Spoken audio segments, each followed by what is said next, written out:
prosperous and fiscally sound community with a full range of housing, business, cultural, educational, and recreational opportunities in a safe and attractive environment for residents and visitors. Our mission statement: the Ashland Board of Selectmen is dedicated to promoting responsible fiscal management, advocating for sustainable development and growth, and providing excellent municipal services which will enhance the quality of life in our diverse community. The Ashland Board of Selectmen is committed to providing clear goals and objectives for town management and creating effective engagement and public participation with residents, state legislators, and other elected officials in order to achieve our mission. Great, thank you. Is there anyone here for citizens' participation? Okay, having seen none. Now, we have a scheduled appearance at 7:10. Can we move ahead with that, or?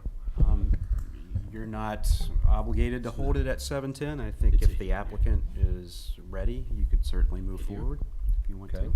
That's fine with me. Is it okay with the board if we get started? All right, so this is the request a license agreement from the town for a proposed project at 40 Cherry Street, which is the brewery we've been getting information on.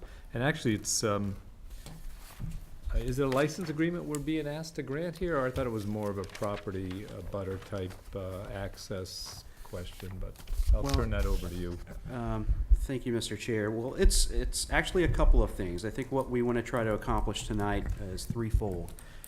First, I think what David and Isabel would like to do is give you an overview of the project and kind of give you their vision of what they see happening and how it can help Ashland. And then also hear some concerns on or whatever your concerns and feedback is on the general concept. Second is they need to look for permission from the Board of Selectmen to take one of the parking spaces that's in the municipal lot, and that would serve as access to the brewery located at 40 Cherry Street. And then the third thing is based on the plan that has been submitted. Again, nothing has been finalized. They would need a license agreement to utilize our parking lot and our driveway, meaning Town Hall, to access their trash and have it be properly disposed of. So I think probably the first thing is to invite them up and have them, give an overview of their presentation, and then we can talk about some of the more specifics. Great, thank you. Come up and just introduce yourself. Hi, my name is David Butanis. My name is Isabel Perez. So, as Michael said, I'd like to just start with a kind of high-level overview of this project. So, what we are hoping to do is transform 4,000 square feet of commercially zoned space at 40 Cherry Street to a microbrewery and tap room that would serve high-quality craft beer and coffee. Our goal is to design an inviting tap room and beer garden where patrons can enjoy great beer right from the source. We're fortunate to live in a state with so many high-quality breweries in operation, and we feel it's time for Ashland to have a great brewery of its own. Additionally, a brewery in the middle of downtown could build on the momentum generated by projects currently in development in the area. We've all seen what Medusa Brewing Company did for the resurgence of Hudson's downtown. Now we feel we have an opportunity to create our own version of that story here in Ashland. And just to go over kind of the operation side, so we would be a 7-barrel system producing between 500 and 700 barrels a year to start, with the capacity to go up to 2,100 barrels. For reference, Medusa produced a little under 2,000 barrels last year, and Jack's Abbey produced almost 40,000. We're also going to hire a head brewer with commercial brewing experience. I have home brewing experience, but I don't think I need to unleash my home brew on Ashland yet. This would also be 100% on-premise sales, including both draft beer and cans to go. So our model has no plans for distribution in the future. We want to be very local and be able to serve right from the source. So no 18-wheelers driving up and down Cherry Street for pickups and deliveries.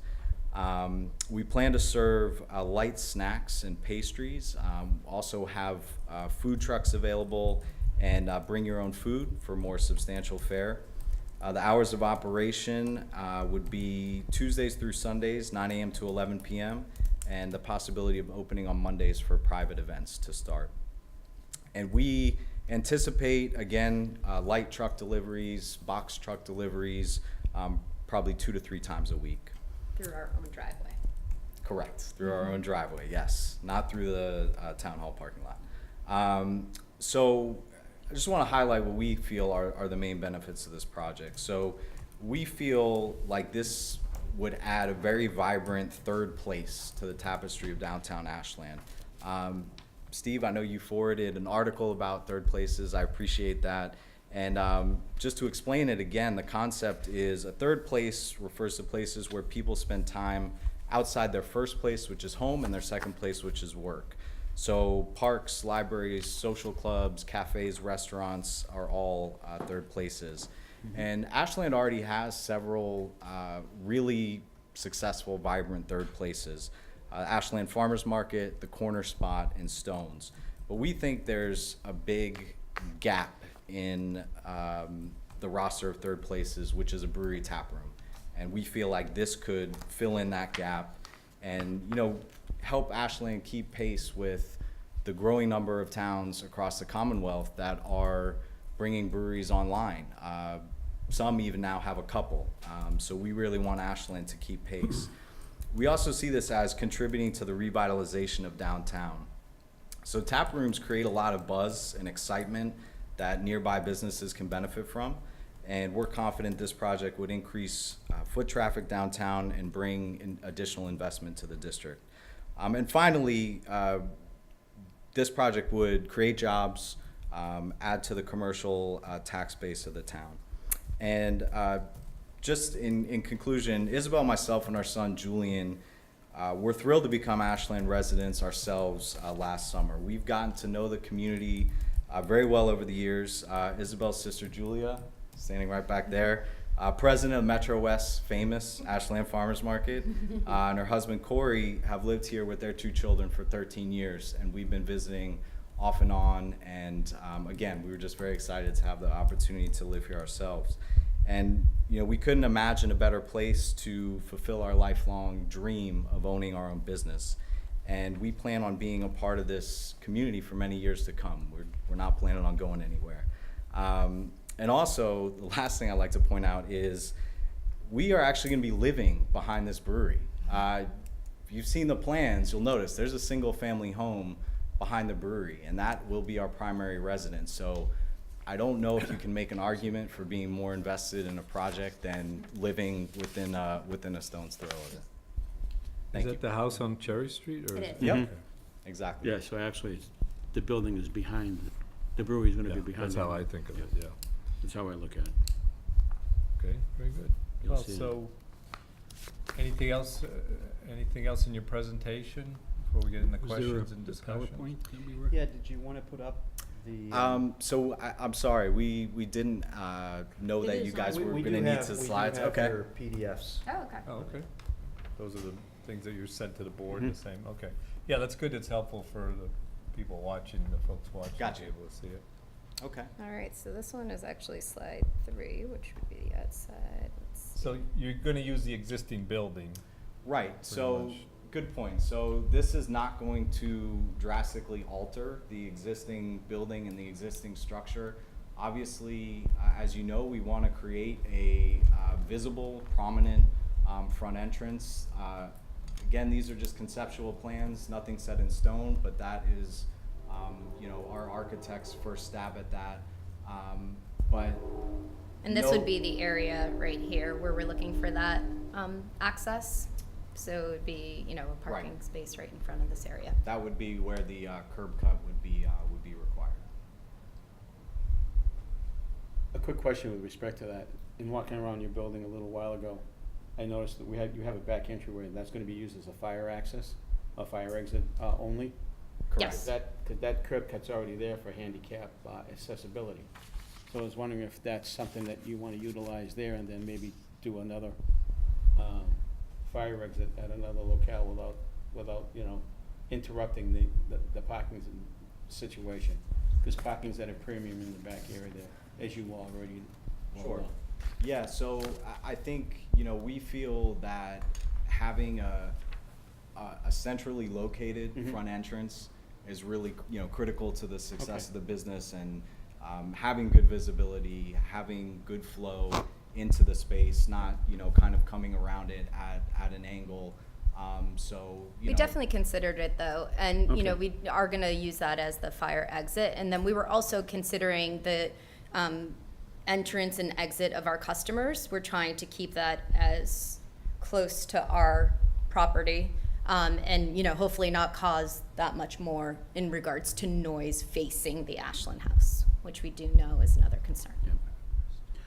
And your operation hours are Tuesday through Sunday, 9 to 11, and Mondays, they're gonna be shut down, but you may use them for, Special events. special events? Yeah. You may get some pushback on Sundays, 9 to 11. Okay. Starting time is kinda early, you got church going on.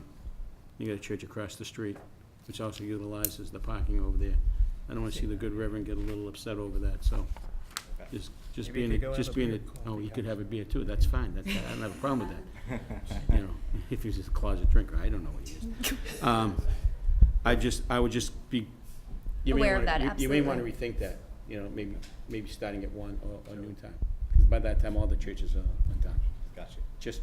Just to be a good neighbor, that's all. Sure. Just think about it. I Absolutely. think Carl had a question. Yeah, well, anyway, welcome to Ashland. Mm. It, Thank you. Thank you. We're always happy when people have good things to say about the town. My question, I guess to me it's an obvious one, but maybe I'm missing something here, is why aren't you using the front entrance to the building from Cherry Street? It seemed, when I first saw it, it seemed odd that the entrance was off of the municipal parking lot instead of off the front of the building. Sure, so I think the reason for that is it's facing a side street, right? So as people are coming into town and, you know, patronizing downtown businesses, we think it would be helpful to have something prominent that could be easily visible from Main Street, that people would understand, you know, this is the entrance to the brewery. It's also running up the drive, what is now the driveway to the side of the home. So we want to keep, you know, the single-family home space and then the brewery space separate as much as we can as far as customers. You know, for deliveries, doesn't bother us if a delivery truck is going up the driveway, but to have people kind of, you know, filing in and out that way, we could see as being potentially problematic. So I think, you know, those are the main reasons. It just, obviously, as it stands right now, the structure, you know, is suited for that, but as we transform it into, you know, a flourishing business from kind of a storage eyesore, you know, we really want to take advantage of the space that we can create. Yeah, go Just a ahead. couple other quick questions. The area that you're referring to is the garden, and that's the grassy area behind the garage that I'm looking at? It is. Yep. Okay. And that'll be outside seating, I'm assuming? Yep. Okay. So yeah, if you look at the slides, it would be in your lower right corner, Mhm. where we have proposed Right. outdoor seating. And that's actually almost directly behind Yeah, or right. adjacent to 119 Main Street where you have the elderly. So if the people are gonna be out there by 11 o'clock, I don't know how much noise is gonna be generated, but you may wanna think about that. Absolutely. So that's something we're definitely aware of and cognizant of, and, you know, we want to be good neighbors. I We're- understand, and let me Yeah. tell you something, I'm all for this idea, I think it's great. I just have concerns, I wanna see you do well, but at the same token, when you do well, it creates other things, and we have to think about everybody, not just not that one little thing with you guys, but it's Sure. everybody around the neighborhood, and that's fine. Sure. The other thing that I brought up earlier tonight, before we started the meeting, was that you have Corner Spot, and every now and then they do one-day liquor licenses, which turn out to be one-year liquor licenses, as far as I'm concerned. how does that affect, how is that gonna affect your business? Where you're doing, you know, you got a beer thing, you're trying to establish that, and now these people are coming in and serving other things. Interesting point. That, I just have a concern that it may be opposite, you know? Right. It could be ideal for you guys, maybe we'll see a number of these one-day liquor licenses not happening because they'll come over to you. I'm hoping that would happen. Well, that's the hope, right? So, Is that but- we've seen from these one-day licenses, a lot of interest and excitement in having craft beer in Ashland. Right. Right? Good quality product. Mhm. And that is what we hope to be able to create year-round. So that it's not just a pop-up, you know, brewery coming in from another town. This is Ashland's own brewery that every Ashland resident can be proud of to Right. talk to the, you know, neighbors in Framingham and, Mhm. you know, Milford and Hudson that have other breweries, and they can say, hey, come over and check ours out. Which is the reason why I brought that up. Yeah, absolutely. I just wanna make sure that everybody is aware that that's what that area is used for. It wasn't the original intent for that. It was supposed to be family events and so on and so forth, and it's turned into, well, whatever, it's turned into what it is. But I think it's a great idea. I love what you're doing, and again, I just have some parking concerns and the noise that could be created to the folks that are over there, you know, at 119 Main.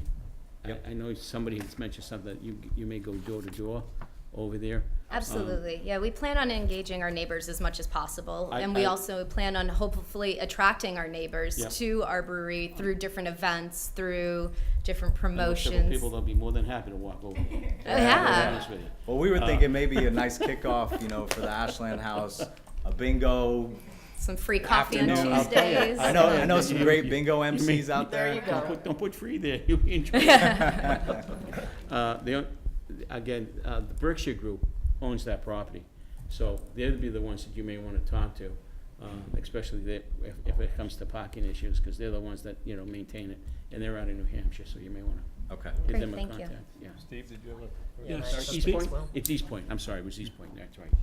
So speak to the use during the day, because you're talking about coffee as well Yeah. as, so kind So of talk we're- about that concept. We're also hoping to fill that gap in our downtown area. We want this to be a welcoming space where people can come and have a cup of coffee, maybe do, you know, some working from home, working, and also it'd be a space where Ashland may have, I don't know, a mom's group, or even if there was a town hall or meeting of some sorts that, you know, you wanted just a different venue for. So we thought, you know, what were the benefits? You know, we knew we wanted a brewery, but we also knew that we did want this kind of inviting space, exactly what the corner spot provides, and just a space where people can come, they can socialize, they can bring their kids, they can have meetings, whatever it is, but just kind of fill that during the day gap. Sounds good. There is a mom's group too in town. A Yolanda? Mom's club, Yeah. so, yeah, they're very vibrant and active, so, Absolutely. Nice. my neighbor's involved, so they're good. Yep. So welcome to Ashland. I think it's been interesting, the feedback and the support we've been getting. Our email, it goes up and down, and the email relating to this. So people are excited, and they think it's something that is positive for Ashland. So just a couple of things. So are you expecting that the town hall parking lot is gonna be your primary parking lot for your business? Because that's where the entrance is gonna be? Yes, so during the hours, our peak hours, right, which is gonna be Friday, Saturday, you know, during the day, Sunday into evening Sunday, we've seen that the lot is Is pretty empty. right? And Okay. so that's why we feel that this could be a workable, shared use situation. And, you know, the times that, you know, on a Wednesday night where there may be business here at Town Hall, a meeting such as this one, our hope is that our patrons would be able to utilize on-street parking, other municipal lots. You know, we have been talking to the town about possibly developing the lot on Tilton and Cherry. So, you know, we see that there are some options. Obviously, I understand completely why parking would be a concern, but we think there are some some workarounds. And it's also about educating our customers, and it's about, making sure that it's very clear on our website and maybe even a parking app, but something that they would know where the other options exist. Again, we pride ourselves on trying to be good neighbors, and we don't want it to be a congestion issue and then it turn into some unnecessary stress. Okay, and then am I reading it right that you're looking to actually add on to the building, or is that just gonna be this area here? Is that just That's open just to the it's- grass? Okay. Yeah, it's just it'll be completely enclosed by a 7 to We're thinking 8 like foot. 7 to 8 foot fence, enough that, it's gonna be properly screened, but we're gonna turn that into a really nice, outdoor patio area. Okay. Good. Sounds good to me. It sounds like it's a great plan. I think your thoughts about what it could do for Ashland has been very positive, so thank you for that. Thank you. You're welcome. Carl? Yeah, thank you, Mr. Chair. I would just like to reiterate what everyone else is saying, and I'm happy to hear that you're thinking of reaching out to the people at Ashland House, because we deal a lot with this board of complaints of dumpster pickup and things like that. So the things that really, that stand out to me are the positioning of the dumpster when the dumpster is emptied, and just the general ambient noise and how that impacts Ashland House. So if you can work that out in advance, that's really a good start. Absolutely. Any other questions, thoughts?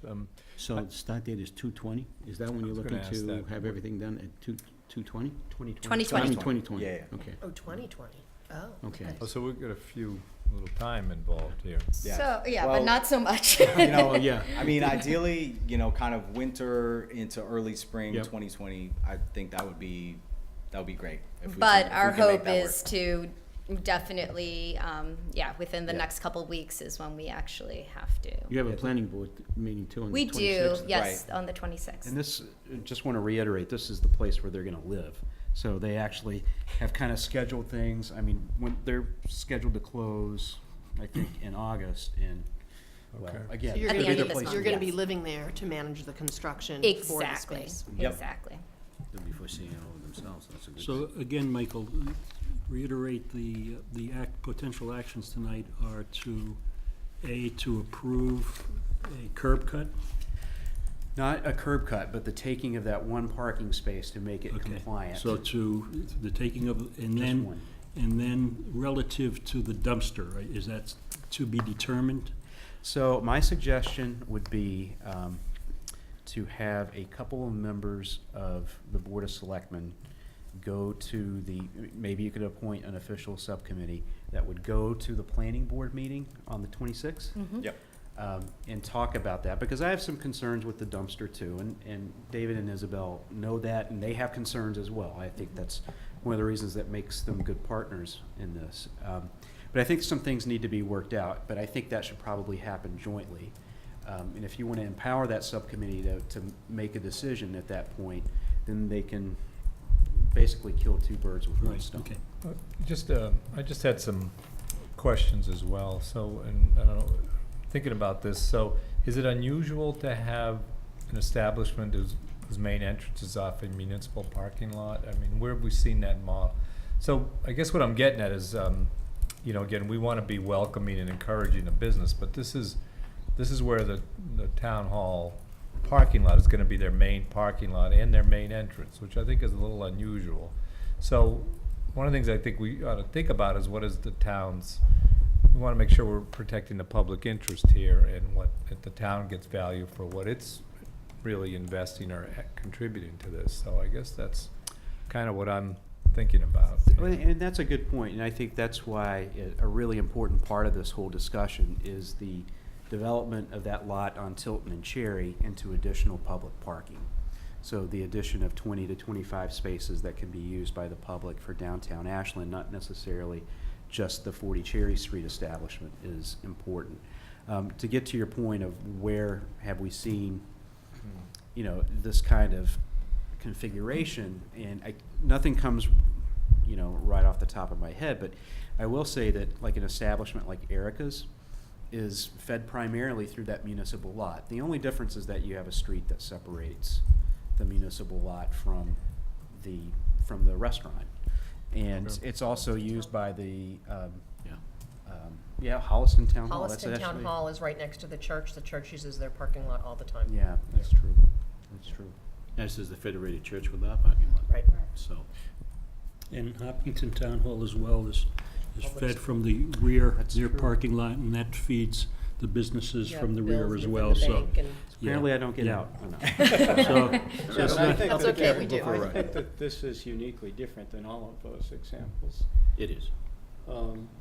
That a rear entrance is different than a front entrance, and a church is different than a bar, Not necessarily. So I think that's a valid concern. It's what I was getting at in my first comment, that it just seemed odd that the entrance was where it was instead of in the front of the building. And I understand their explanation, but it still feels a little Awkward, unique yeah. to me. Another, and Carl, you and I have talked about this, some of our specific concerns with that entrance, and maybe, the best thing to do is go ahead and grant the approval tonight contingent upon them coming back with a plan for that entrance that is agreeable to you all in terms of like the entrance and the landscaping. We want to make sure there's no neon sign, that says "Eat at Joe's." But, and I'm being kind of funny about that, but I think there are some particular things that are going to make it, I guess, diminish some of the awkwardness that could be exhibited. Yeah, and this still has to be fleshed out at the planning board through the Correct. design review and things like that. So we're really kind of in territory that's really not That's true. Purview. our purview, other than to raise the issues and to raise them in advance to you, that they may be raised somewhere else, that where people have more approval authority than we do here. Does that make sense? Absolutely. No, I'm telling you, I had some concerns when I first heard this idea, and I think very similar ones. And then I talked to David and Isabel, and I think what really struck me is that their commitment to the community and their commitment to the neighborhood and their neighbors. And I think that's very important to us as a town. I think it's very important to you as a board. We lament, and rightfully so, a lot of times people who just come into town to make a living and their best view of Ashland is in their rearview mirror when they leave at night. And David and Isabel are not like that at all.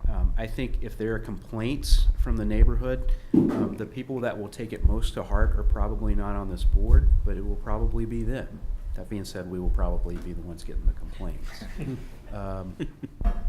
But I've been impressed. So. Thank you. Anybody who puts that investment into the community, living here, raising their family, that's a commitment. Just coming and living here is a commitment. Never mind doing your own business. Yeah, All right. they don't want to make a profit. They want to make a living. I think Well, that's- I would hope they want to make a profit so they can continue doing business, Right. because otherwise there's a concern. Right. So what's before us now in terms of, So, my recommendation to the board would be to take a vote to approve the use of that parking space for the purposes identified in the plan, contingent upon David and Isabel coming back with, after talking with the planning board, with a entrance plan that aesthetically is okay for you. And then also,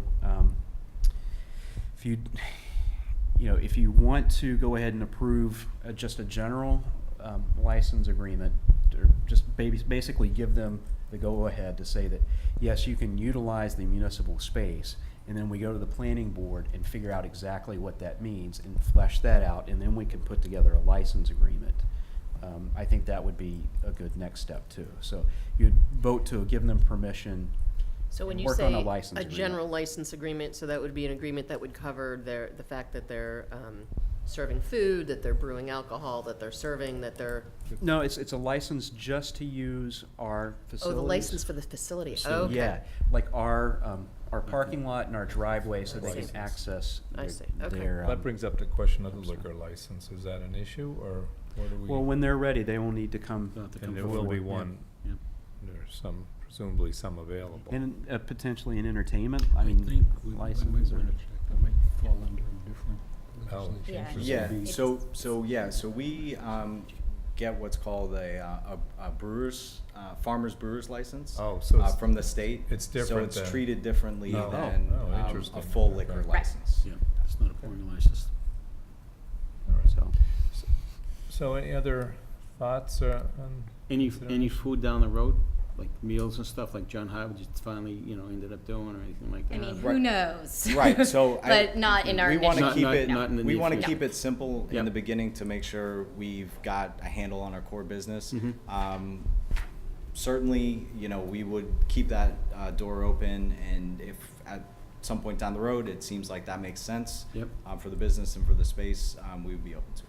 Okay. one of the ideas they've brought up, actually, I think, is maybe to Sheila or somebody, is to actually partner with some of the other local businesses in town, like Julie's Breads or OMG Bagels, to provide Food food for the for location. Thank you for bringing that up. Yeah. Exactly. Mhm. Yeah. So for our coffee program and pastries, there are already some operating businesses in town that it's kind of a no-brainer to team up with them. Set up a schedule with them. Yeah, and even lunch and dinner options, we could always work with, Nick's Pizza or Stone's or something, if they would be open to kind of a to-go, meal for four to-go, like, special. But yes, we'd love So- to encourage that as well. So Michael, you talked about developing the other municipal lot. Were you, that they would help with that? Is that how you brought that up? Yep, Oh, okay. help pay for it. So Yeah. that'll be part of the discussions when we, That would be part of the conditions, I think, with the site. plan. Okay, well, that seems like a good deal. okay. Now, where would your employees park? They would hopefully be able to utilize that lot. Okay. So I we'll mean- be taking up other spaces during that timeframe. I was thinking of a nice big driveway over there, you probably could put that in the back over there. Yeah. We will fit them where Yeah, we can, they can by park in all our driveway means. if they Yeah, need you know to. what I'm saying. By Okay. all means.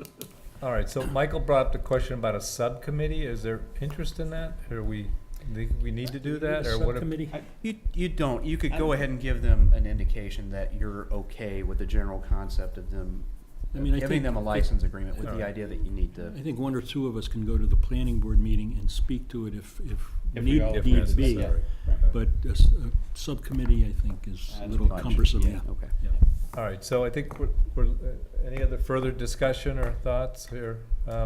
So I think we're looking, is there anybody in the audience who has an issue with this that may want to talk to us about it, or? Only if you're against it, because I think we've gotten a lot of support for. Yeah, I agree. There's Does anybody residents in the Anybody area. have any particular concerns that are here to talk to us about this, the brewery? Okay, so, we needed, a general motion just to, grant the license to use the town property, subject to approval by the planning board? So your first vote would be to give them permission to utilize that one parking space for their access. So moved. Okay, Second. is that, all right, do I have a second for that? All in favor? Aye. Say Aye. Aye. Okay, And and then anything else? Your second, I think it would be helpful for them if you said took a vote that said you're in general agreement of Kind of sense a of the board? license agreement, contingent upon some specifics, and then that could be fleshed out in the actual license agreement. Okay. So moved. Second. All those in favor? Aye. Opposed? None? Motion Michael, carries. where were you putting in this contingency of coming back with a landscaping plan? Was that in the first motion? That should be in the first motion. Well, maybe we So should. if you could add that, Susan, contingent on approval of the entrance plan. Review of- Aesthetically. And- Aesthetically. Mhm. The planning board meeting is 26th, July 26th, 26th. okay. All right. So I think that, well, thank you. All right, Thank thank you. you Good. so Thank you. much. Appreciate Good it. luck. Really appreciate it, Good thank luck and you. welcome to Ashland. Wonderful, thank you. The next scheduled appearance is the one-day license for the Culture Fest at the Corner Spot requested by Gianluca Caroli, DBA Wine Empire. The event will take place on July 21st from 3 p.m. to 8 p.m. So I have here, this would be a request to approve a one-day license for Wine Empire for the Culture Fest at the Corner Spot. on July 21st, Saturday from 3 PM to 8 PM. So, discussion, thoughts on that? Do we want to hear from the applicant? Oh, he's here, Yes, okay. he's here. Go ahead. I figure I'll stop by. Sure. Selectmen of the board, Mr. Chair. I believe you do have the plan for, the event, the Culture Fest.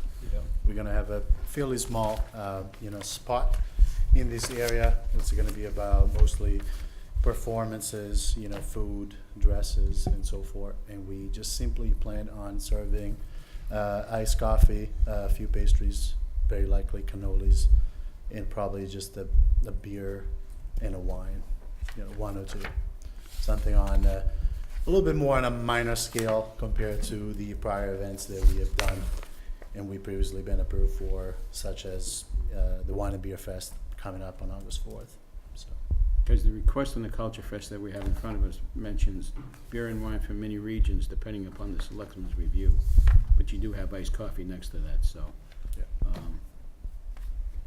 My general question to you, sir, is, and I know that this is a cultural fest, bringing in different diversities, which is great. I think it's a great idea. It's a family cultural day, mixed with music, dance, and art and food, which I think is wonderful. I guess my question is, why does there have to be beer and wine? If it's a family event and it's gonna be a cultural event, why does there have to be beer and wine there? And I say this with all sincerity. I've been on the Ashland Day Committee for 33 years. It's a town pride event. It's a family event. In the 33 years, we've never had alcohol, beer or wine present, and everybody seems to have a good time. Why is it necessary? I guess, if somebody can answer that, and then I'll shut my mouth. I can give you my opinion, and it's just my opinion. Wine, like food, like everything else, comes from more than just one country. It's a globalized, product. Mhm. You can actually represent at least the 25 country off the top of my head, because it depends where you are, in the world. So I don't necessarily disagree with you, but as we might say, why, we can also say, why not? That's a valid argument. And again, that still doesn't answer my question, is why does it have to be there? That's only, I just have, that's how I feel. I mean, I think it's a great event, I'm gonna vote for it, but is it necessary? It's probably not necessary, but if people want it, I guess that's the nature of the animal, I guess. If you're having kids playing around and doing this and that and everything else, and mummies and daddies are having, a few drinks under their belts, who's actually really watching the kids? But the other thing is, you had a line in yellow drawn, and it says the roped off area for the beer consumption only inside this area. And it's a yellow line, and it's going from halfway to the shaded area, all the way down to the truck food area.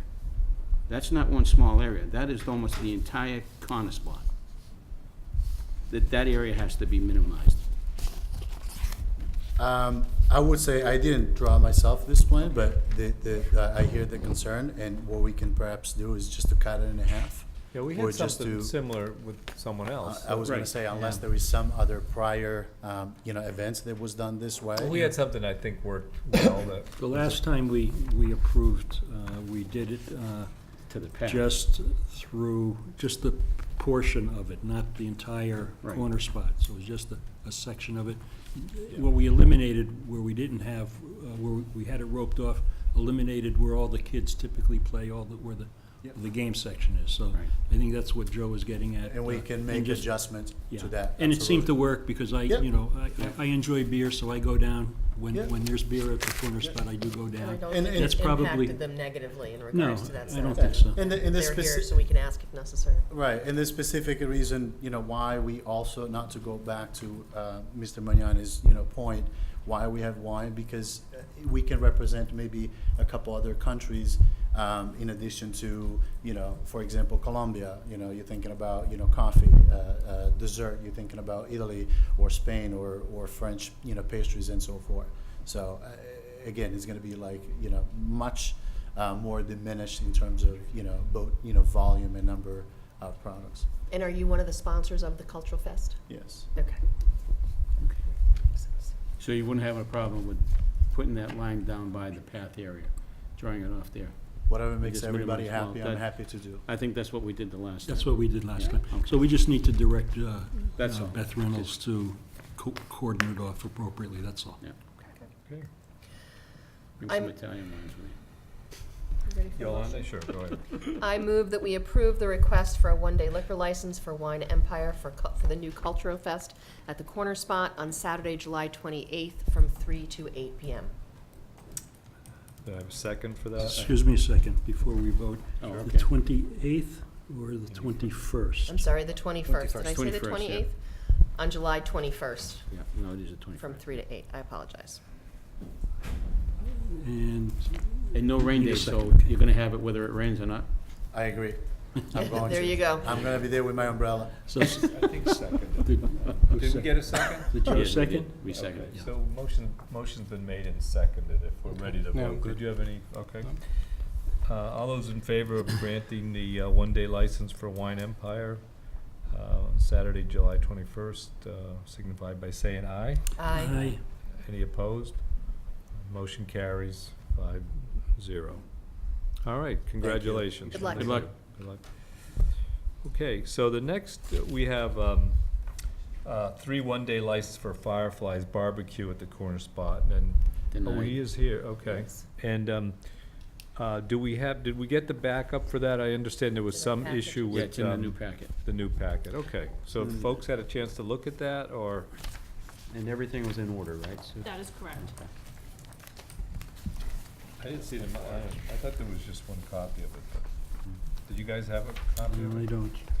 I thought there was just one. I have it here if Yeah. anybody wants to. Yeah. Yeah, we should probably just pass it around, at least let somebody take a look at it. Thank you. Hi, do you wanna just introduce yourself and talk a little bit about the event? Sure. Steve Eulis, 10 Coburn Drive, Ashland, owner of Fireflies Barbecue. Last year, when the Corner Spot opened, we had brought our food truck down there for a week. And we wanted to do it again. Fortunately, we're very busy and our availability is limited.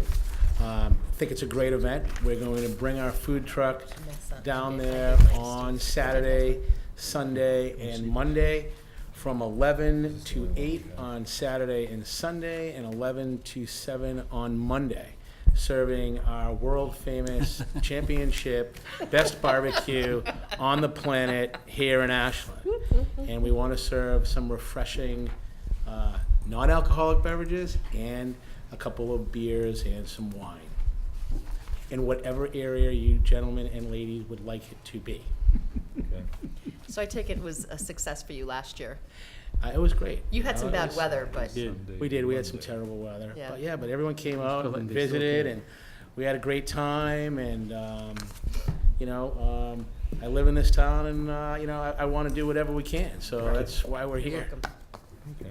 So that's pretty much the story. So that's this weekend, right? It's this weekend. Yeah. Okay. So That's cool. we also have, just so everyone understands, we are one of the largest barbecue caterers in New England. We have 14 trucks, and we also have a catering liquor license, right? So we can go anywhere in the Commonwealth, which, we serve alcohol all of the time. So to put your mind at ease, the people that will be here serving alcohol will be, tip certified, and I'm going to be there also. So So Steve, We did take you it say you were very gonna be here for a week again, but? no, we're going to be here Just 3 days? Saturday, Sunday, and Okay, just Monday, those 3 yes. days, okay. All right, any further discussion or questions? So this is Saw starting. the operation the this- last time I was here, and it was very successful, and it was very good. Okay, so, I have a motion to approve the request for 3 one-day license for Fireflies Barbecue at the Corner Spot on Saturday, July 14th, 2018, Sunday, July 15th, 2018, and Monday, July 16th, from 11 to 8. So moved.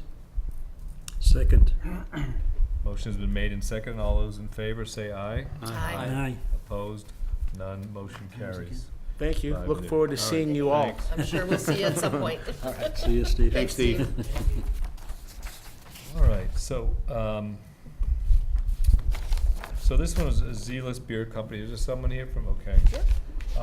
So this is a number of, this is 14 one-day license for Zealous Beer Company at the Corner Spot. Not happy with this. I'm not not gonna read all the dates, but, we'll go through it when we do the motion. But, so these are really dates throughout Friday, Saturday, and Sunday, a Monday through Friday in August, 4 p.m. to 10 p.m., Saturday 2 to 10, Sunday 1 to 9 p.m. I have 1 to 7, Sunday, August 26th. Well, Did they change I was just okay. picking out times to kind of give people an idea of what is being asked here. Do you want to just talk a little bit about your requests? Yeah, we're requesting 14 consecutive one-day licenses Consecutive, yes, 2 weeks. for the corner spot to serve Zealous beer. We did this event in April over the marathon weekend, although the marathon weekend was rather rainy. The other days were very successful. We enjoyed our time here, and I think the people of Ashland enjoyed us being here. So we'd like to do it again across the what is it? The bank holiday. That's the English term. Sorry. Labor Day. Labor Day. That's the Labor word. Day, That's the okay. other words I like. So, yeah. That's your second weekend. So is it's from Labor Day. August 24th through September 6th. Which would make us, I believe you're allowed 30 one-day licenses in one town, so that would take it up to 28. So we won't be back again later in the year, I guess. So you think it'll work, so you're gonna be there every day for 2 weeks, basically? Weather permitting, and if, last time we did it, Monday and Tuesday were kind of soft. I can't speak to this time. I mean, I was just out there now, and it's quite busy. The weather's much better than it is in April, where it's quite cold. Huh. So I suspect so. One other comment, you were talking about the drawing earlier for Yeah. the other license. Beth redrew it, and we have the same same If I drawing. remember, it was your, And Yes, it I think we're gonna ask you to do it the same way you did it last time. I'm And I absolutely think fine with It that. worked, and The basis, she's not here, so I'll just talk to Right. what she said to me was that it was just because she didn't want the kids to be like clotheslining, she didn't use the word, but like, because the kids would go from the kids area across. I actually never saw this happening, quite honestly, but that was the point she made to me. So, I think what you did last time worked in regards to where, the line and stuff like that, so I think, it's Why more change- controllable that way. Yeah. For sure. thoughts, questions on this? My only kind of thinking is that this is really kind of expanding, the role of the corner spot and having beer served every night I have a for question 2 for him. weeks, Yeah. so. So I have a question. So you came and you were at the marathon 2 years ago.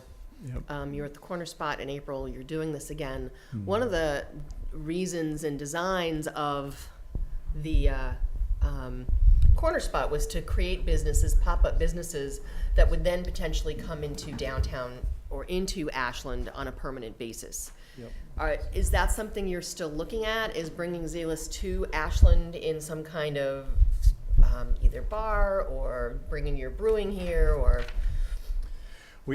I'll be honest with you, we are looking for a site quite strongly. As far as I am aware, there's 3 available sites in Ashland. None of them quite work for our needs. Like, Okay. like microbreweries, nanobreweries, brew pubs, whatever you want to call them, they all have certain requirements, and most of the spaces would work best are like flex warehouses spaces. So you need a mixture of a warehouse, high ceilings basically. Right. So you can put cold storage in there and some brewing equipment. And then you also need generally speaking, you need some offices or something which have lower spacing. And I've looked very hard, and the market for commercial real estate in the general Boston area right now is as tight as anyone has seen it. The problem is the economy is so strong that it's hard. Just big. But you have been looking and talking to Beth. I've been talking to Beth. Actually, my real estate broker is a resident of Ashland. Yes, Okay. a guy called John Pezzoni. He lives in Ashland himself. Carl, did you have a question? I just think, and this isn't for the applicant, it's for the board. And the reason that I raise it is because it's been raised to me by other people, that, and Yolanda spoke to this a little bit, that that we seem to be drifting a little bit away from the original intent of the corner spot. And it seems like more and more, someone said to me that their child asked them, when did the corner spot become a beer garden? And so I think that that's something that we have to be aware of. What do we want the corner spot to be? And I think that it being a beer garden sometimes is fine, but it's just something that I think that we need to be aware of. It's just, when I was speaking with the previous applicants about things that jump out at me when I first get the agenda, the entrance to that building, for instance, what jumped out at me at this agenda is that the first 2 pages are one-day liquor licenses, and which is fine, except where do we draw the line on this stuff, I guess. Yeah. And I think that that's something that we have to decide as a board, that you certainly don't have to decide. And just for information, the next application is another 14 one-day license for Exhibit A at the corner spot, from starting September 21st going through To October. October. Yeah. So we're kind of becoming the one-day liquor license capital of the world, and I think that maybe we should be aware of that. And I would say what we should then do is, review what happened this season. And I think, what Beth is doing, sort of what we've asked her to do, is bring businesses to the corner spot who either might be potentially looking at Ashland, or to bring people to downtown. And if we as a board, or based on what we're hearing from the community, feel that that's not what they want to do, then we need to have that discussion, as Carl said, after the season, and review it. Well, it does, it has a playground over there, and we've Right. had entertainment over Oh, there yeah. and things like that. So, but anyway, that's my only There's a point. musician there right now, I think. Yep, there is. And a food truck, and, Yep. okay, All Could- right. if I could I dare to make a comment? Sure. sure. I think the corner spot's actually quite a special place. I mean, I've visited a lot of towns around here, and it is quite a special place, and people enjoy being there. And I don't know how many liquor licenses you've given out there, but there's people there right now, and they seem to be having a lot of fun. So Okay. Okay. All right, thank Any- you. Any other Well, questions? they're or there without a liquor license right now, so, any? and the people are having fun, so that was my point earlier. All right, so any further discussion, or ready to have a motion? I was just gonna here? repeat what everybody else said, and I wanna thank them for taking the heat off of me, because I seem to be Mr. Downer every time when it comes to these issues, so, thank you for taking the Him heat being off. me? Yeah, Is that- all of you, Yeah. so thank you, I appreciate that. As my mother used to say, So we should him has a evaluate. name. Him has a name. Okay, ready? All right, Yolanda, I you wanna make a move that we motion? approve the request for 14 one-day licenses for Zealous Beer Company at the Corner Spot for Friday, August 24th from 4 to 10, Sunday, August 25th from 2 to 10, Sunday, August 26th from 1 to 7, Monday, August 27th through Friday, August 31st from 4 to 10, Saturday, September 1st, 2 to 10, Sunday, September 2nd, 1 to 9, Monday, September 3rd, 1 to 9, Tuesday, September 4th through Thursday, September 6th from 4 to 10. Is there a second? to that? Second. Motion's been made and seconded. All those in favor say aye. Aye. Any opposed? None. Motion carries 5-0. All right, thank you. thank you very much. Thank you. Okay. Good luck. Good luck, and hopefully your weather's better this time. Hope you find a place in town. So, as I mentioned previously, the next one is 14 one-day liquor licenses for Exhibit A Brewing at the Corner Spot from September 21st through October 17th with various times, depending on the day of the week. Is there someone here? Ah, yes, okay.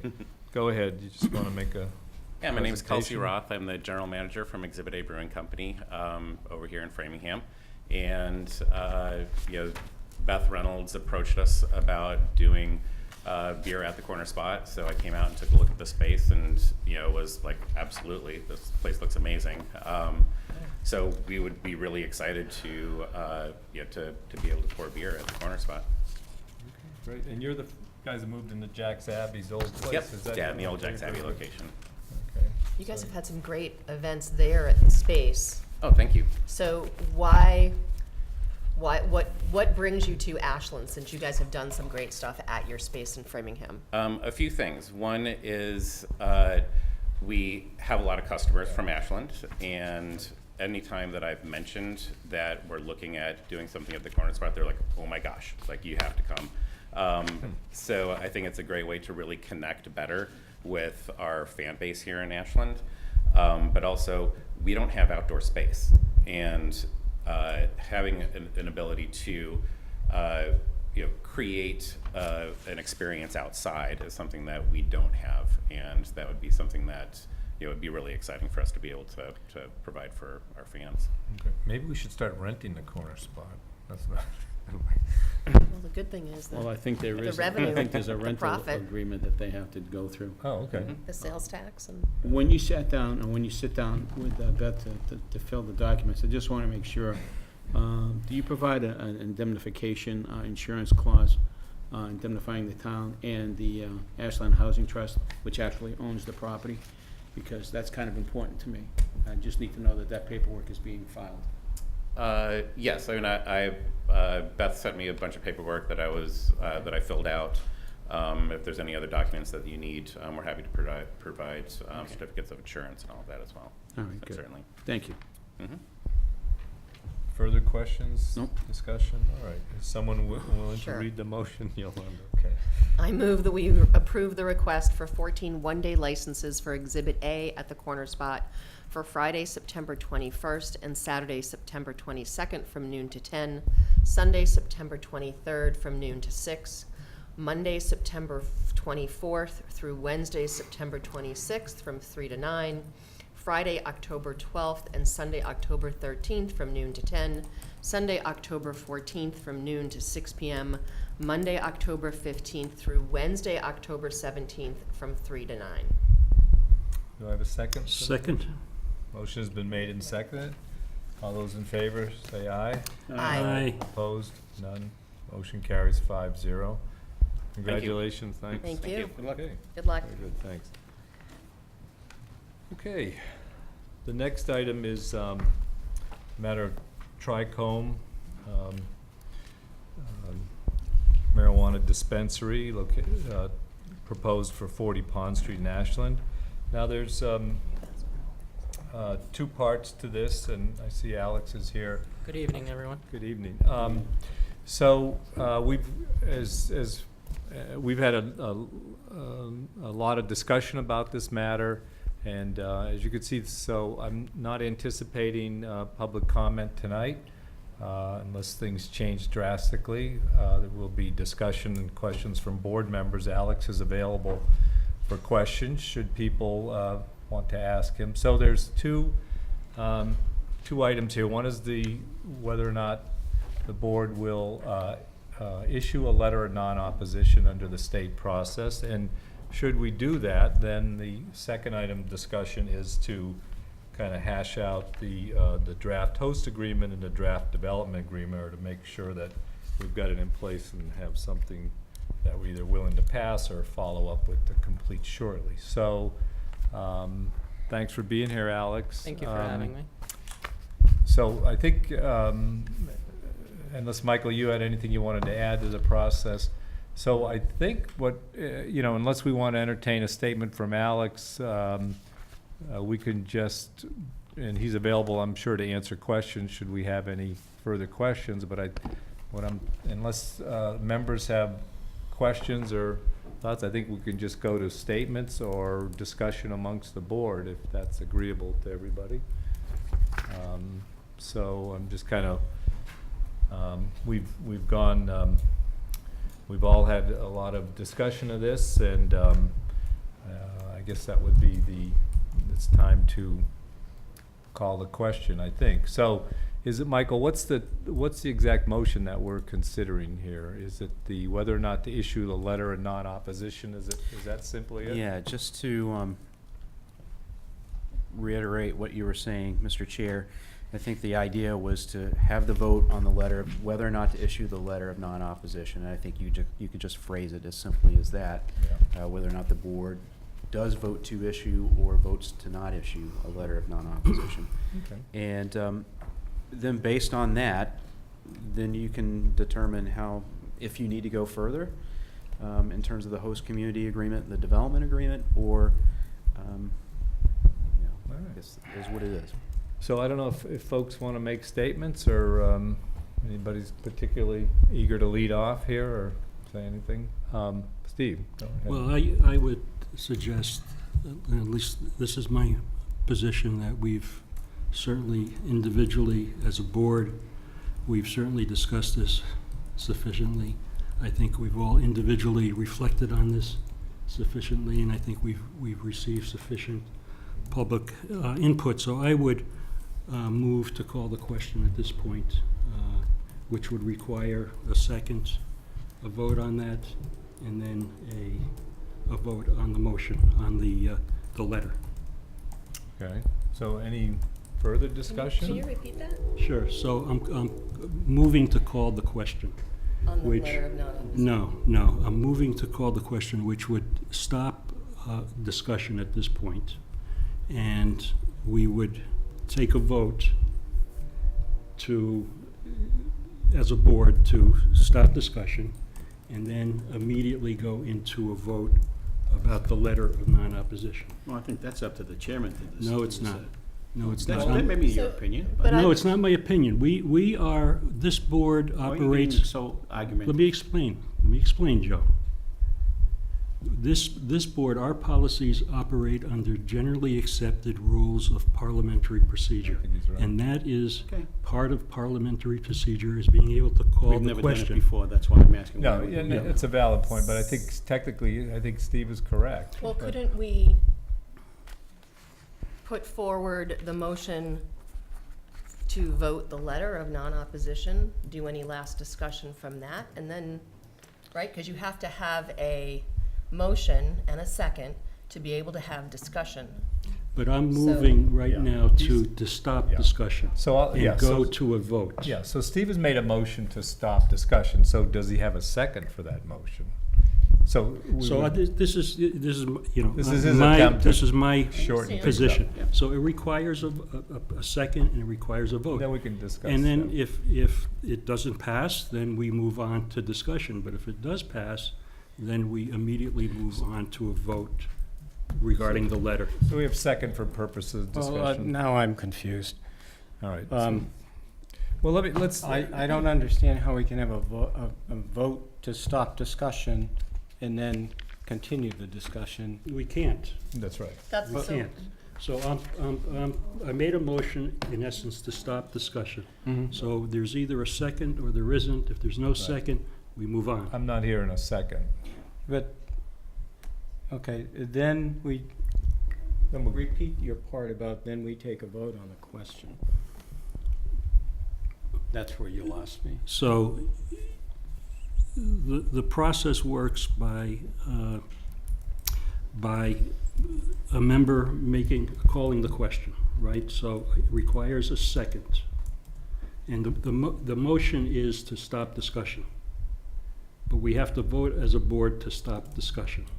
So that's the first vote. Right. so if I understand correctly, you're asking for a vote to have no further discussion amongst the board, and then do the vote for the Exactly, letter right. That's- of non-opposition. That's the motion. He's asked for a And- second. and But, I'm- and I'm asking for clarification because you said after we take the vote on letter of non-opposition, then you said, and if it passes or if it doesn't. No, if my motion to stop discussion passes, if it passes, then we would move immediately into a vote for the letter, yea or nay. And then after that. After that, nothing, depending on Yeah. what happens. If we were to pass or approve a letter of non-opposition, then we would move on to a discussion of the agreements. Right. If we don't, then the rest of it is moot. So I've asked for a second, I've not gotten a second, so I'm going to say that the motion has not been seconded.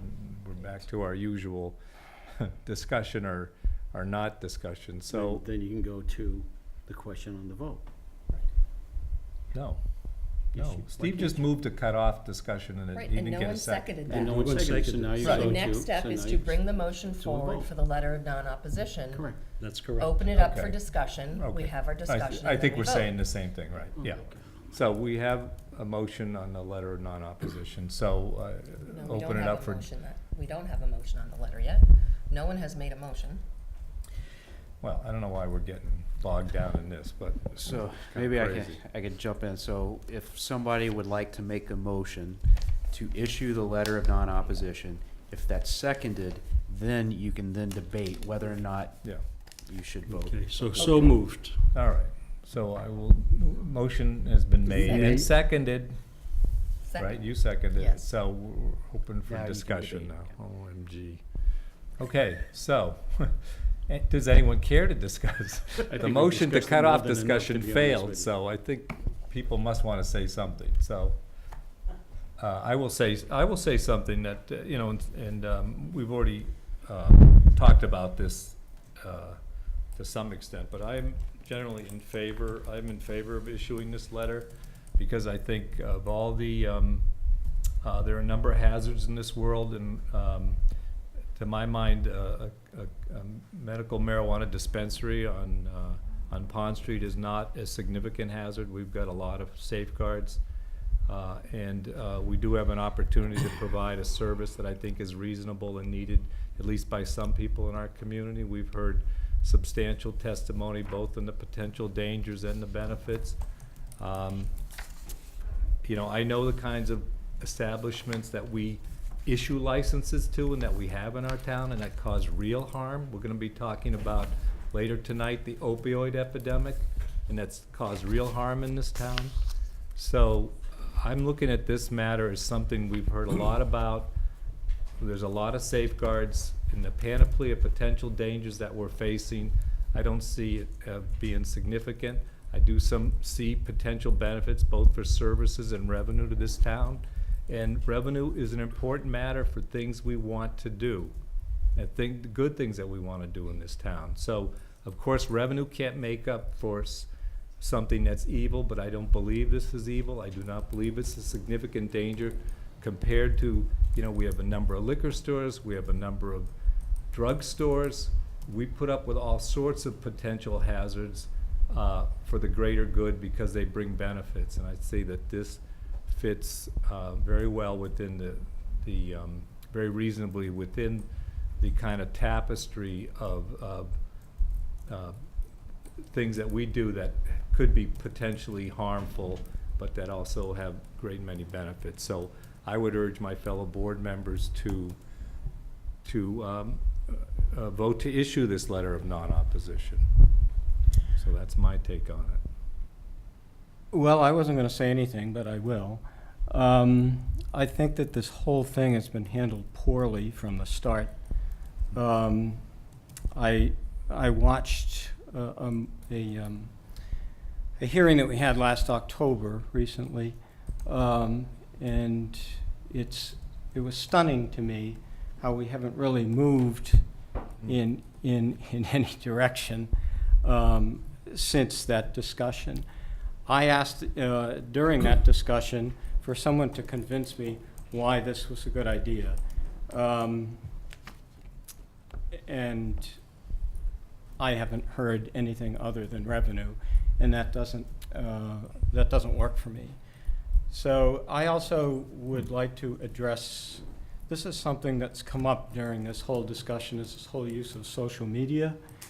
And I think that we've had this discussion as a board in private, and maybe we need to have it in public, that if we wish to use social media to discuss issues that are before the board, I think that they should be approved by the board, and how we use that social media should be something that is approved by the board. I was caught off guard by this thing that's in front of me here, and I wasn't happy about it. And I was discouraged by it. As a matter of fact, I've been discouraged by this whole discussion. And it seems to me, and it reared its ugly head again tonight, that we can talk about everything logically until we get to this, and then it's off the cliff for whatever reason that might be. And to allow this to go forward unopposed, which is the language that they use, it was disturbing to me at that meeting, because what my quote was that there's nothing else that we do in this town where the board has to issue a letter that says we won't oppose this except for this issue. And there's something in that, that mandate that rubs me the wrong way, and I can't get around that. And so that's my feeling. Everybody's looking at me. Yeah, I guess we don't want to Otherwise get I into a debate, so. No, and I don't think it's a debate, but if you ask for comments, I mean, my comments haven't changed since day one, and they're not gonna change tonight, so. Again, the financials that were provided, they're all estimated financials, because there's nothing really to back anything up on. People are saying there's gonna be millions of dollars of revenues coming into this town. A lot of towns are second guessing those revenue figures as well, because there's nothing to bank on. Why? Because it's new. There's nothing out there. So I don't know how they're generating these figures on estimated guesstimates. And everybody's, waving flags that, oh, this is a financial windfall for the town. Well, none of the towns that have signed these things yet actually haven't signed them, because there's still too many questions that haven't been answered. And until such time, then I just don't feel comfortable going forward with it. So that's it. Thank you. Anyone else? Well, I just, I'll just basically reiterate or agree with Joe that he's been very consistent, and I think I have as well, but on the opposite side of this question. So I certainly support moving forward with a letter of non-opposition. All right. Rob? Yes, ma'am. So this has been a very interesting and difficult discussion, review in regards to how to move forward. And certainly when about 6 or 8 weeks ago, I realized that I would be the deciding vote. And I am certainly the first person to support businesses that want to come to Ashland, that I think are going to be positive community members, help with our economic development. What was telling for me is similar to what Carl said. What other business has to come before the Board of Selectmen to give it a letter of non-opposition to say, we don't oppose you coming to our town? I also see this as, in doing some research about Oregon, which a lot of people say, you gotta look at Oregon and what they're doing. It's a minority of communities in Oregon that support medical and retail marijuana in their communities. For me, similar to what Joe said, this is still new for Massachusetts. I understand, I know medicinal has been around for a while, but what still concerns me is, as you look at what is going on in the retail market for these medicinal companies to become viable and stay viable, the majority of them are pushing and applying for retail licenses. And I just, and I know we, if you look at our host agreement and our development agreement, we've put all kinds of things in here to say it can't happen easily in Ashland. My concern is, once we allow them in, that question will keep coming up. And for me, and I guess I'm sort of telling where I'm going with my vote, I don't think it's the right thing for Ashland right now. I know people are saying that they want to be able to get medicinal marijuana. Southborough is opening one within months. Their building is going up. They're working on their approvals. I expect at some point Framingham will allow it as well. So that's all I want to say. Okay. So, the motion has been made and any further discussion? All right, I'm gonna call the question then. All those in favor of issuing the letter of non-opposition, say aye. Aye. So I have 4 votes in favor, no. So I count 2 votes, all those all those against, say nay, or aye, I guess they say aye, right? It's still aye. It's still, No, we're voting against it. Yeah. Aye. Aye. All right, so the motion does not pass. And, there are 2 votes 2 to 3. in favor and 3 votes against. So the letter of non-opposition does not pass. So, sorry, Alex. So, Can I make a statement? sure. Sure. I hope that none of you or your family members ever have to use a medical marijuana product. But your decision should have been made for those that do. And it shouldn't have been based on my business or whether it would be successful. Those are my business decisions.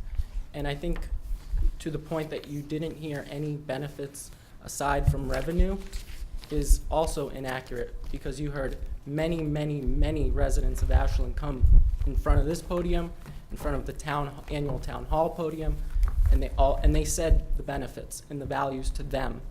And I think what the decision the board made tonight did not take any of those things into account. It did not take into account any of the patient's stories or the benefits.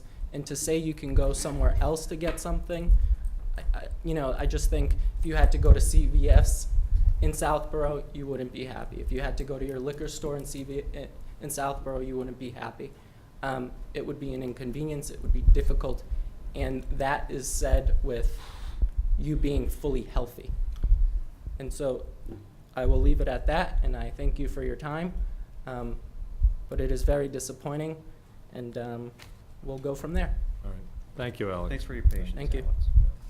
Let me just comment, Chair, Yeah, I- briefly. Okay. We are judging what's in the best interest of Ashland. That takes into consideration everyone in Ashland, not some people in Ashland. So that's what my comments were. Is the benefit to the people that that testified before us real? I'm assuming absolutely. Does that outweigh the concerns of others as a whole, in my estimation? No. No, all right. But to clarify, you did say there was no benefits presented, but there were benefits presented. So yes, Yolanda. So just one last. First of all, I want to thank Michael and Jen, and I know Lisa Mead, and I appreciate the work that you've done on the host agreement and and I know that took a lot of time. But I do not appreciate, and I'm not usually one to talk this way, but I do not appreciate the way he said we did not take into consideration the voices of the people that were here before us. He does not know our process. He does not know what we thought through. It was not an easy decision. Sure. And, if anyone does not like the job that we're doing, they're more than welcome to run. This was a tough decision. It took me a lot of time. You ask, I've spoken to many people to get to where I am. So. Certainly. Okay. Good. All right, so I'm sure it was thank a you tough all, decision. and thanks for your participation in this long process. Yeah, All right. I would just like to add, I'm glad there's some conclusion to it. I would Yes. actually I think agree we with all are. Carl. Yes. I think the process was a little awkward. Definitely. That being said, I think a lot of us contributed to that. But I'm glad to have some closure on this, because this has eaten up a lot of time. It And did. I am, I'm fine with it. I mean, we did put a lot of time in the host agreement and the development agreement, that's what we do. We bring a Yeah. product. It probably But- made your decision harder. And I think everybody on this board, struggled in their own way, reflected a lot, talked a lot, and, you know, I appreciate what Yolanda said. I know it was, you know, the burden of, she was the swing vote tonight. Yeah. And, you know, it's not an easy place to be. No. So, I mean, if you know, I mean, I've talked to you, I was going back and forth. There was really just a few things that, as I thought about it, made me realize that this was not the right time for us to sign a letter of non-opposition. And I'm sorry that the gentleman's not here, but I just, on a personal note, my mother died of cancer, and she was on it. Yeah, So, that was a little bit That's, uncalled for. I had a struggle with that decision, because I saw some of the benefits that it had, but I also saw other things that I were not getting answers to. So, and until those answers are provided to me, my decision isn't gonna change. So, he was Okay. wrong to say what he said. On to not happier things, but Right. someone that Okay. we can celebrate. All right, so thank you all for that, and I see there's a group here, so now we're, He's not here, though. Yeah, Oh, Beth all right, let's- did text me and let me know Okay. that she was running a little bit behind. all So you right. guys are gonna have to wait, consent agenda. talk amongst yourselves. That's Yes. it. Well, we'll do the consent agenda. Yeah, we can Can we do that. get that up on the,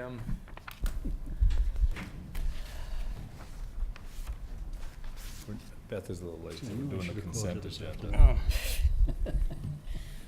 That wasn't an was easy at decision work. for you to take, I know. Okay. Oh, I just wanted to recognize, because you guys did a lot of work. Oh, and, I did. You know, it was, But that's our job. All right, oh, I know, but still, I think, We probably made it harder for you. what? all right, so, I mean, because some of the stuff that I said, you put into it. all right, so the consent agenda is up on the big screen there. Yep. So I just asked the board members, are there any items that anyone wants to pull from the consent agenda? No, No, they don't do that. we don't do No. alcohol. Okay, I just, Move to accept the consent agenda as So the presented. answer is, okay, no one wants to Second. post anything, okay. The consent agenda, to pass the consent agenda, has been, motion has been made and seconded. All those in favor of passing the consent agenda, say aye. Aye. Okay. So the consent agenda has been approved with all the minutes. Do I see Beth in the house yet? No? When do we? No. You guys went too fast on the consent agenda. She's walking Okay. in. Okay, Beth. she's standing. She's She's coming from Southborough, so Oh, that's Okay. right, That'll party, do it. she had a That'll party do it. going on. maybe They she, had a, She's celebrating that. yeah, I think they had a Oh, nice. separated something. maybe she nice. got her medical marijuana there. what? She had to go, how? That wasn't me. Maybe That was she Michael. stopped at the Uh, corner- he's got a maybe she ballot stopped for at us the to look corner at. spot for a beer. So, That too. There isn't any there right now. I don't There see she anything. is, There you go. Oh, here she is, okay. the lady of the hour. Yeah, we'll just, Yeah. all right. So we all set with the consent agenda? Yes, I Yes, think we so, are. yes. So, well, here she is. Okay, so I have here a proclamation. So, look at this, Beth. So, I'm just gonna read this But proclamation. she has to stand at the podium, Oh, so yes, people yeah. know, I mean, Ms. not that anyone doesn't know Are who you, Beth are you is, ready, but- Beth, to come forward? You can leave your stuff in the, okay. Very good. So, ladies and gentlemen, Beth Rosenblum is approaching the lectern. Okay, I'm gonna read this proclamation. Why don't you stand up next to her as you Yeah, read there it? you can go. hand it Oh, to there her. you go. there you go. Man, I'll tell you, he's new at this. See, you've done it in large type. That's a word like, there she is. Good luck. So New York City's gain is our loss, I guess. All right. This is a Board of Selectmen proclamation, which I have the honor to read. Whereas Beth Rosenblum has lived in Ashland for many years and has found herself serving the community in numerous ways, and Beth has been an active member of the Open Space and Recreation Committee since August 28, 1998. And Beth has also served on the Community Preservation Committee since February 28, 2003.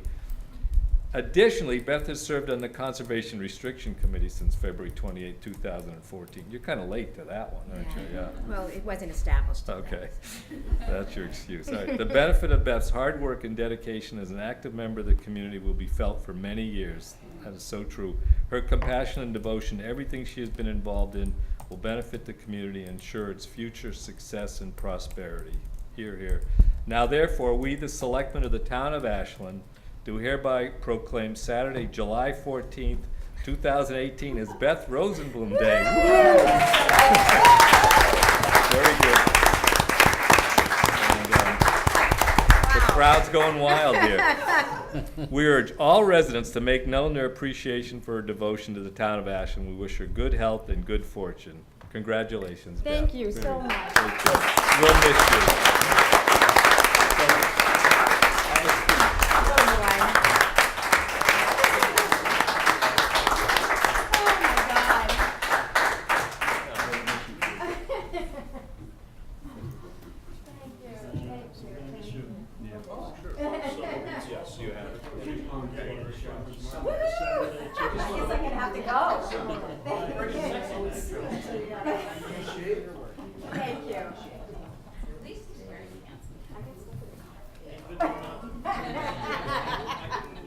You know, I saw you loading it up today, and I was like, I wonder if I should stop. Beth, before your speech, which can't be more than 45 minutes, by the way, there is we have another proclamation. Oh, cool. Representative Jack Lewis was unable to be here tonight because session was going late, but he sent a proclamation from the House of Representatives, which he asked me to read. From the House of Representatives, be it hereby known to all that the Massachusetts House of Representatives offers its sincerest congratulations to Beth Rosenblum in recognition of nearly 20 years, I'm sorry. 20 years of I was adding all of them up. 20 years of selfless and dedicated service to the town of Ashland. The entire membership extends its very best wishes and expresses the hope for future good fortune and continued success in all endeavors. Given this 11th day of July 2018 at the State House, Boston, Massachusetts, by Robert A. DeLeo, Speaker of the House, offered by Jack Patrick Lewis, State Representative. No, very nice.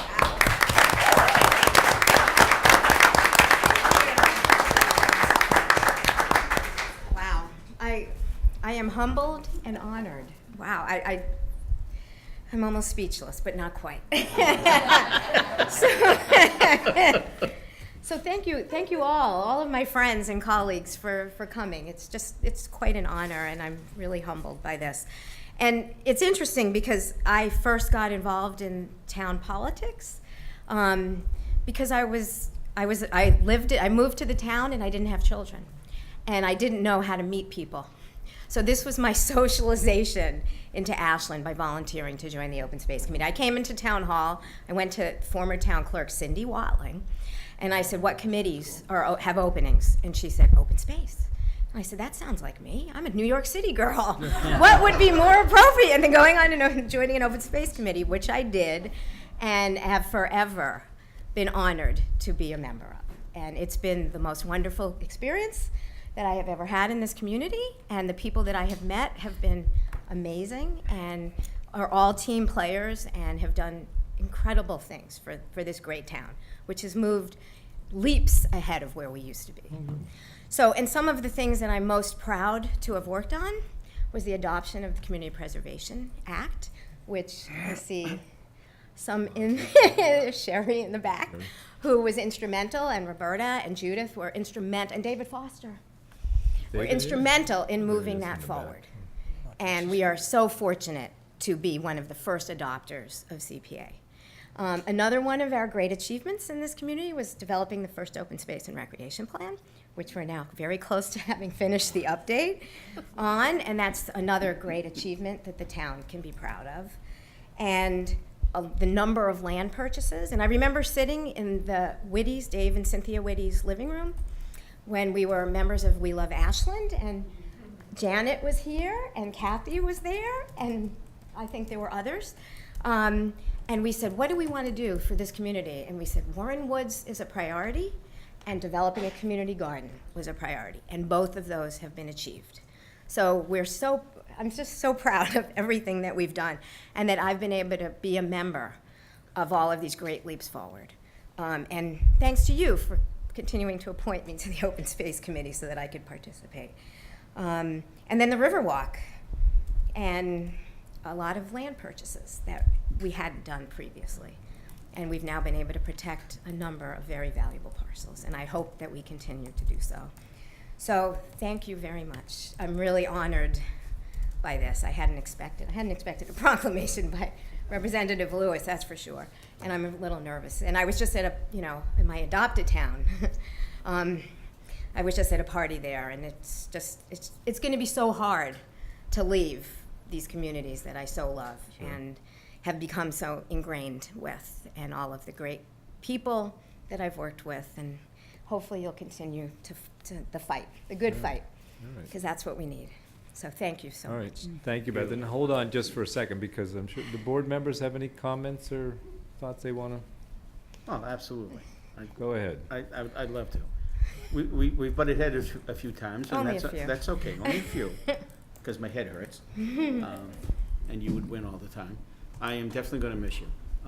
You have been an instrumental individual for the community, and you've been a voice for those who don't have the ability to speak up.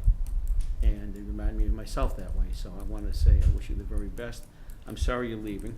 I know why you're leaving, and I understand completely. Family comes first, and I get it. And in response, I just want to say that I first met you at town meeting when you were still a policeman, and you were a pro-labor activist. And you would stand up and talk about, the union, and talk about your role before you were a selectman. And I hugely admire that. Well, thank you.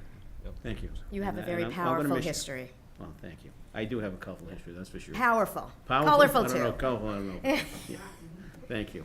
Yolanda? We are gonna miss you, kid. Thank you. So, Beth, similar to what I said to you when I, after the hug, I've always respected what you do and how you do it. I haven't always agreed, and we've had some discussions, but I appreciate your passion and what you have accomplished for Ashland. And I think as a community, we are better for it.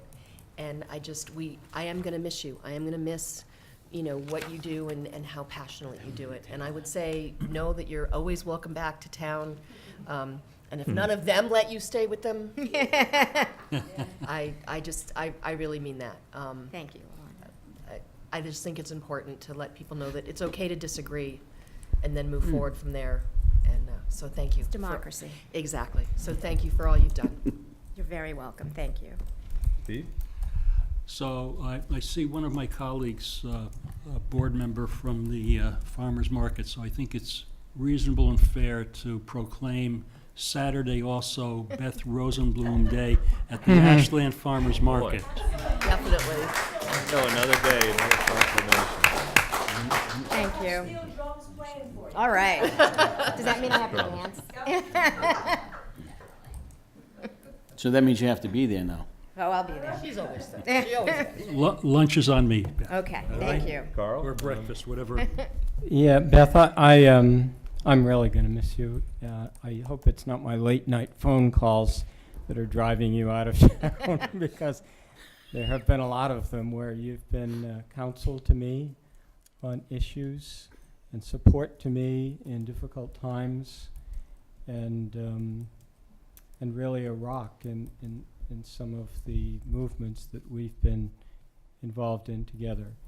And I'm sad to see you go, and we will all really, really miss you, but good luck. Thank you. All right, I just want to Thank you add, very Beth, much. that you're one of the people that make this town go, and you've done so many things over the years, and you should take great pride in the success that you've achieved here, and we will miss you in your activism and a lot of fronts. So, thank you, and New York City's gained a great new resident. So, good luck in your next phase of life. Thank you. Well, I want to come back for the grand opening of the Riverwalk Trail. Oh, there I you want go. to cut that ribbon. All right, great. And All right, we need a photo op. I think we do. Yeah. So everybody out, and if people The in the open space audience want to people. come in too, I think people have worked, we're gonna have a big picture, if that's all right, unless you just want, like me, the celebrity. Oh, yes. I wasn't going to do this in front of everybody. Oh, all right, but you couldn't resist. There's nothing private here. There's nothing private. Yeah, that's good thought. That's great, yes, good thinking. for all of you done. Oh. You have been the best. Yeah, well. You have been the best. Very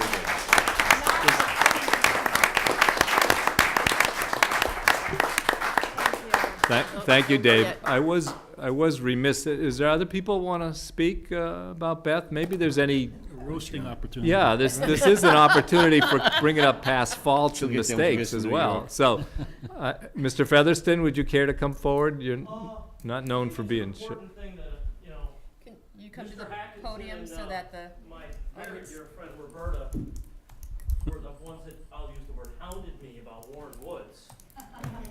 And I'm very proud that the town did Warren Woods, but in a very honest moment here, Uh-oh. and Roberta knows this, and Carl knows this, I didn't necessarily have their same passion about Warren Woods.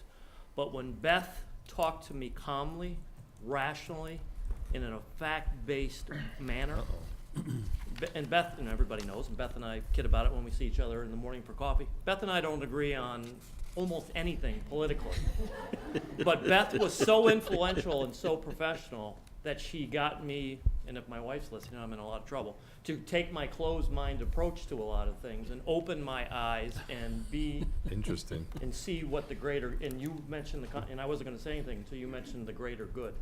And what you really did is I think you really opened my mind, and you did it with your professionalism and your adorable smile, and you were persistent but fair and honest, and I've always respected you from, you know, before and even more afterwards. So I'm gonna really miss you. I'm gonna miss seeing you at coffee. Thank you, John. That's quite an insight.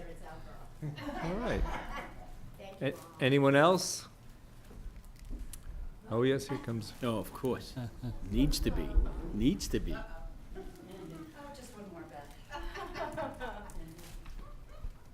I just want to say, it's been such a pleasure serving on the committees with you.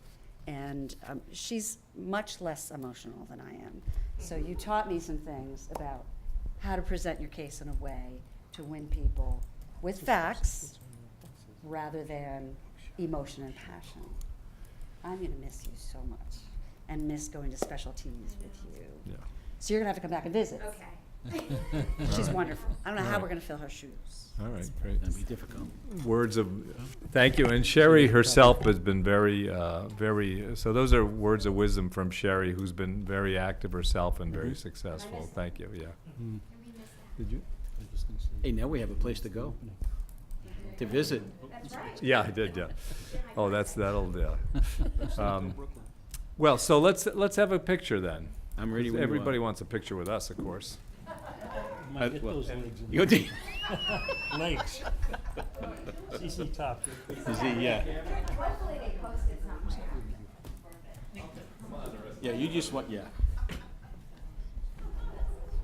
If people in the audience want to come and get in a picture too, I mean, that'd be great. Open space, folks.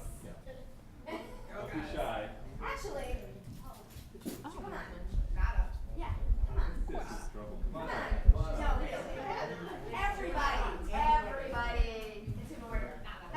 David, you two in the back. Guys, how many?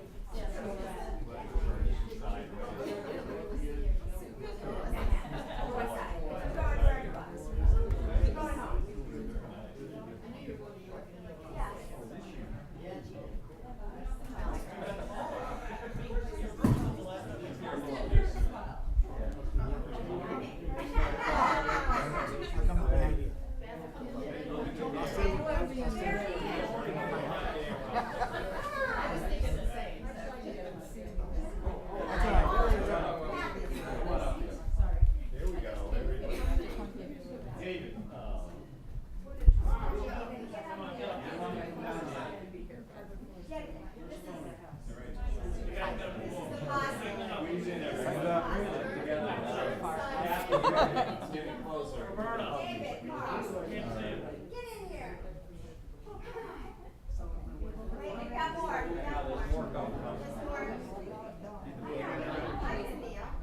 Do a wide angle. Wicked wide. Why aren't you up here? Panasonic. Panoramic. Or whatever you call it. The panoramic. You guys get enough? Is that it? Okay.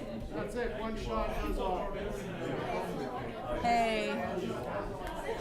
I'm glad. Tom wants to.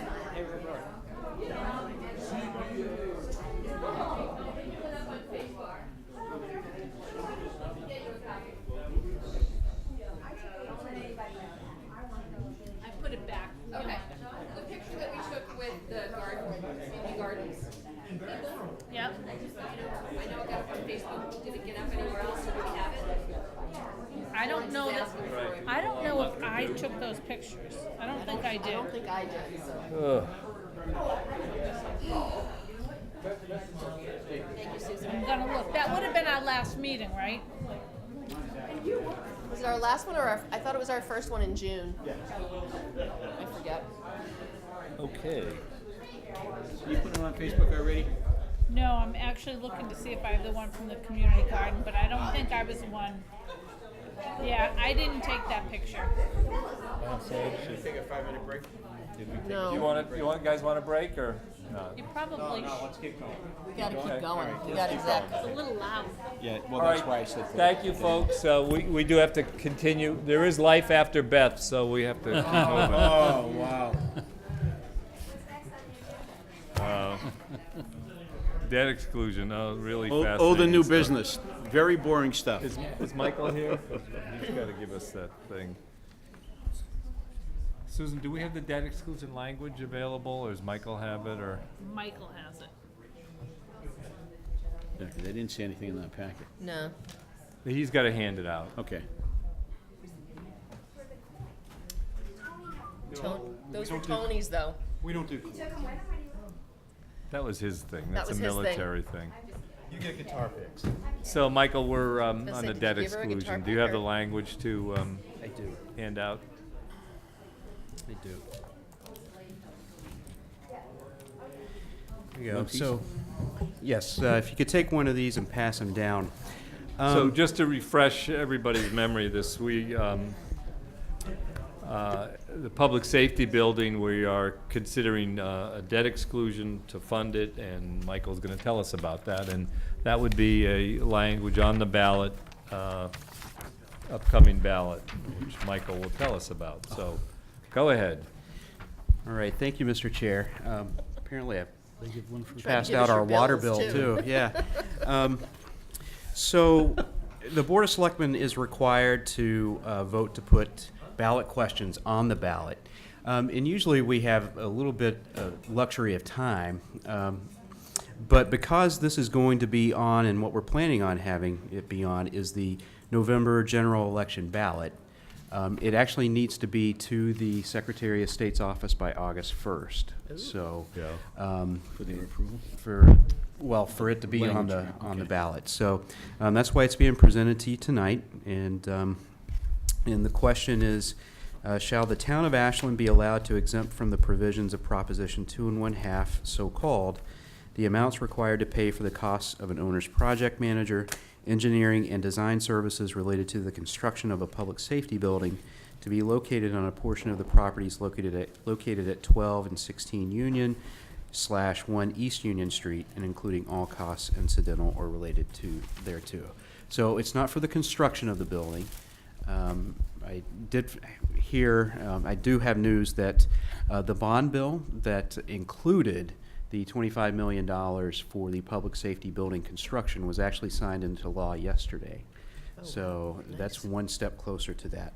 This would only be for the, again, the owner's project manager, engineering and design services, and we're going to expect that to be between $3 and $5 million.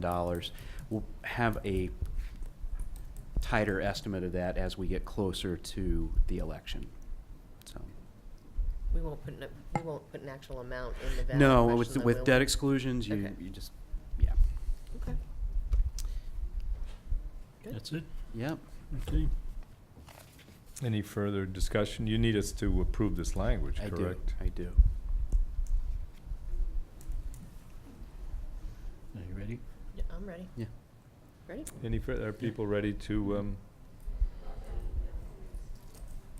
okay. So we need a motion to, adopt this language. Someone want to read the I motion? move- No, the motion's up at the top. I move that we, as the Board of Selectmen, by 2/3 vote to seek voter approval at a special election to exclude from the provisions of General Laws, Chapter 59, Section 21C, the funds required for the payment of principal and interest on bonds, note, or certifications of indebtedness. Do I have a second? Second. Is that the correct one, Michael? Yeah. Okay. A motion's been made and seconded. All those in favor say aye. Aye. Opposed? None opposed. Motion carries unanimously. So we will have a ballot question on the November election. Is that Correct. correct? For, Correct. that needs to pass by no, it's just a major, Two-thirds. it is a two-thirds vote. No, you will at the need a ballot. two-thirds vote at town meeting. At town meeting, You that's only what I need Right. Majority. a of the majority ballot. Majority vote at at the the ballot. So ballot. we'll The do this two-thirds at here, we'll do this at our special fall town meeting, yes. and then we'll also do it on the ballot. Yes. And So- when do we find out from the state, like, the ballot question number? Well, since this will, oh, that's a good question, because we got There are, I some, think, Yeah, from 3 others, right? statewide ballot questions. I do not know. I Okay. will find that out. Okay. That's a good question, though. Okay. All right, thank you. All right, so the next item is discuss class action litigation against opioid manufacturers. So I had suggested this earlier and asked Michael to do a little background on this and bring it to the board for consideration and see what the board's feeling is in terms of whether or not to move forward or, to ask Michael to maybe get us further information. But simply put, that certain pharmaceutical companies who manufactured a variety of opioid medications, and there's an ongoing series in the Metro West Daily News, which I would recommend people take a look at, that these manufacturers knowingly marketed a variety of highly addictive medications that they knew or had occasion to know were highly addictive, yet they marketed them as not being addictive and being effective for pain relief when they weren't actually in many cases all that effective, and that as a result of these actions caused widespread death, destruction, and costs throughout this country, and that as a municipality, Ashland has borne some of those costs both through death and injury to its residents and through municipal costs. So at this point, over 100 municipalities in this state alone have either filed suit directly through their own attorneys or has joined a class action suit. For example, the city of Framingham has hired their own law firm to pursue this. And another example nearby, the town of Wayland has been involved in a class action suit. So I mentioned this a meeting or two ago, and I've asked Michael to review this question with the staff and come up with some information for our consideration. So that's where we're at. Sure. with this. Yeah, thank you, Mr. Chair. I can get into a lot of detail about the specifics of the litigation. I don't think that's necessarily what you're looking for, but as I think you might have said, over 100 communities in Massachusetts, so out of the 351 cities and towns so far, over 100 have joined in this essentially class action litigation against some of the major manufacturers of opioid products and medications in the nation, or around the world, actually.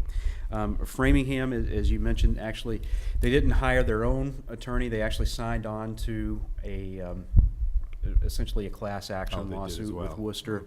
Okay. Attorney Hackinson could probably speak to the mechanics of the legal system more than I could, but really it's a conglomeration of 9 law firms. And basically what they are doing is they are suing the manufacturers, saying that they violated the Controlled Substances Act, which required distributors and manufacturers to be legally responsible to identify and investigate and report and halt suspicious orders before they were shipped. And the the accusation is that even with evidence that there were some of these fraudulent orders and, you know, that there were all these harms that were coming out of the opioid marketplace, those manufacturers still managed to push those out and not flag those. So beginning in 2017, there were cases filed in the Massachusetts federal court system, and they've been consolidated into what's known as a multi-district litigation in the Northern District of Ohio. And what they plan on doing there is there's a number of litigants as part of this, and Judge Dan Polster, who is the presiding judge on the MDL in Ohio, has ordered the trial of 3 what they're considering bellwether cases from March of 2019. And these 3 cases should guide settlement discussions with the rest of the communities that are part of this litigation in the future. So just to get to the specifics of the financial aspects of this,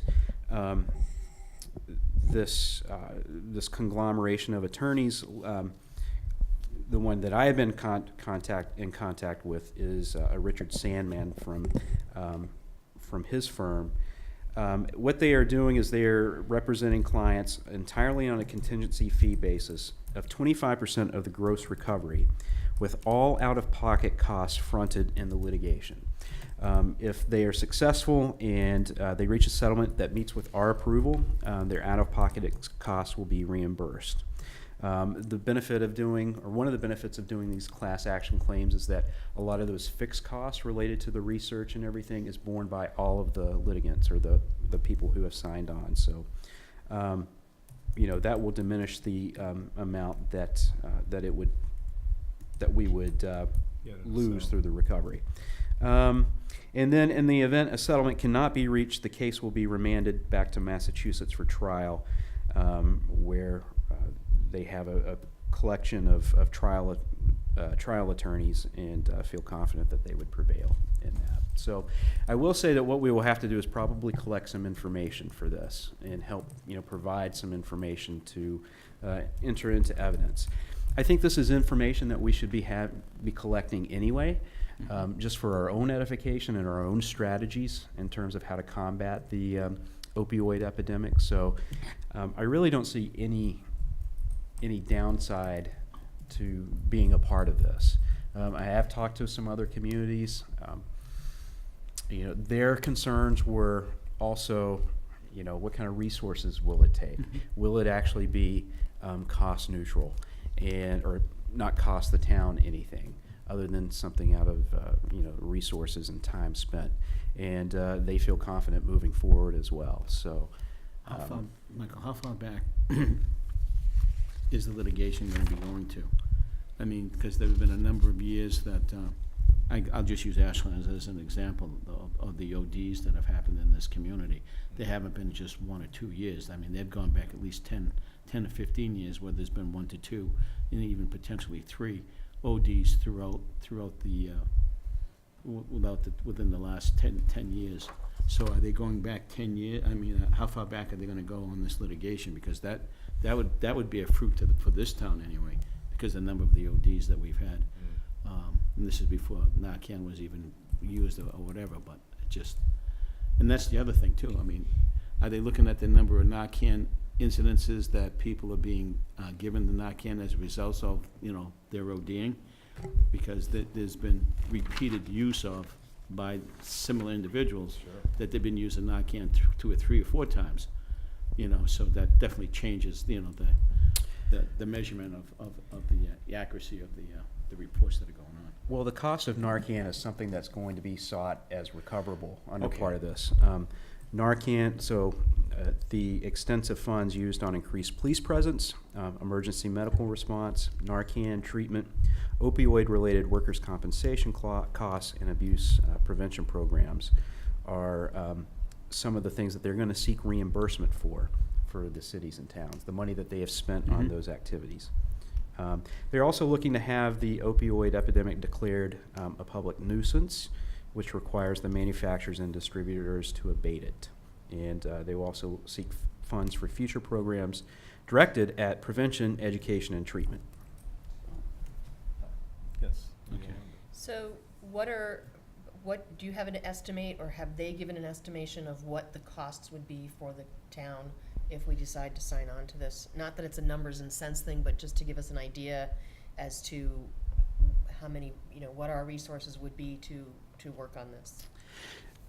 No, I mean, nothing from a dollars and cents standpoint. They did say that, we would need to collect some information and provide it to them. But again, all of the out-of-pocket costs are covered by are fronted by the firm in the litigation, which is that's the arrangement with all the municipalities.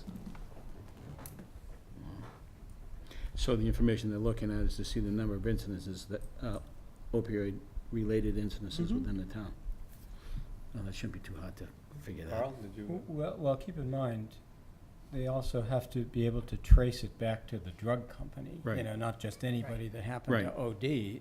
It's You not. have to fund the drug itself. And I think all of this is fine, other than the fact that people should realize that these cases are long and drawn out and very expensive and very seldom reap large rewards other than to lawyers. The Exxon Valdez, some of you probably weren't even born when that happened, was only settled 3 years ago, and it happened in 1989. I think we're all. I was involved with some of my clients, my Native American clients, that were involved in a class action lawsuit that ran for 3 administrations. Started in the Clinton administration, went all the way through the Bush administration, and was finally settled in the Obama administration.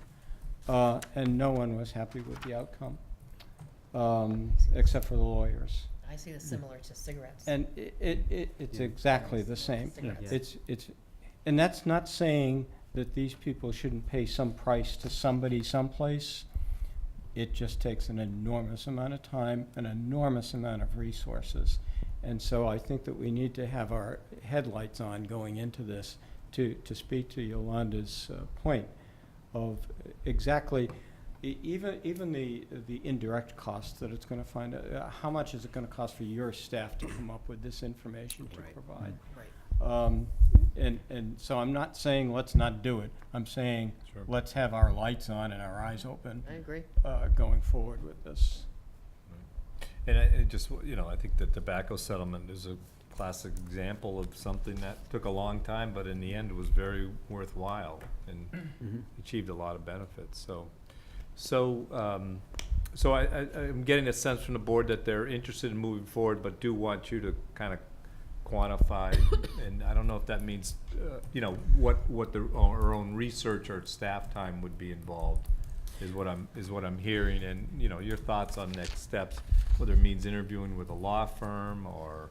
Well, I think having a discussion with the law firm again. There's one thing that I do want to clarify, is if we do go down this road, and halfway down the road we feel like it's taking up too much time of our staff, or it's not working the way we thought it would, and we decide to withdraw, and I don't know if that's something that you can do legally or pull yourself out of the suit, would we then be on the hook for some of the costs that they've incurred? And I think that's something I want to clarify.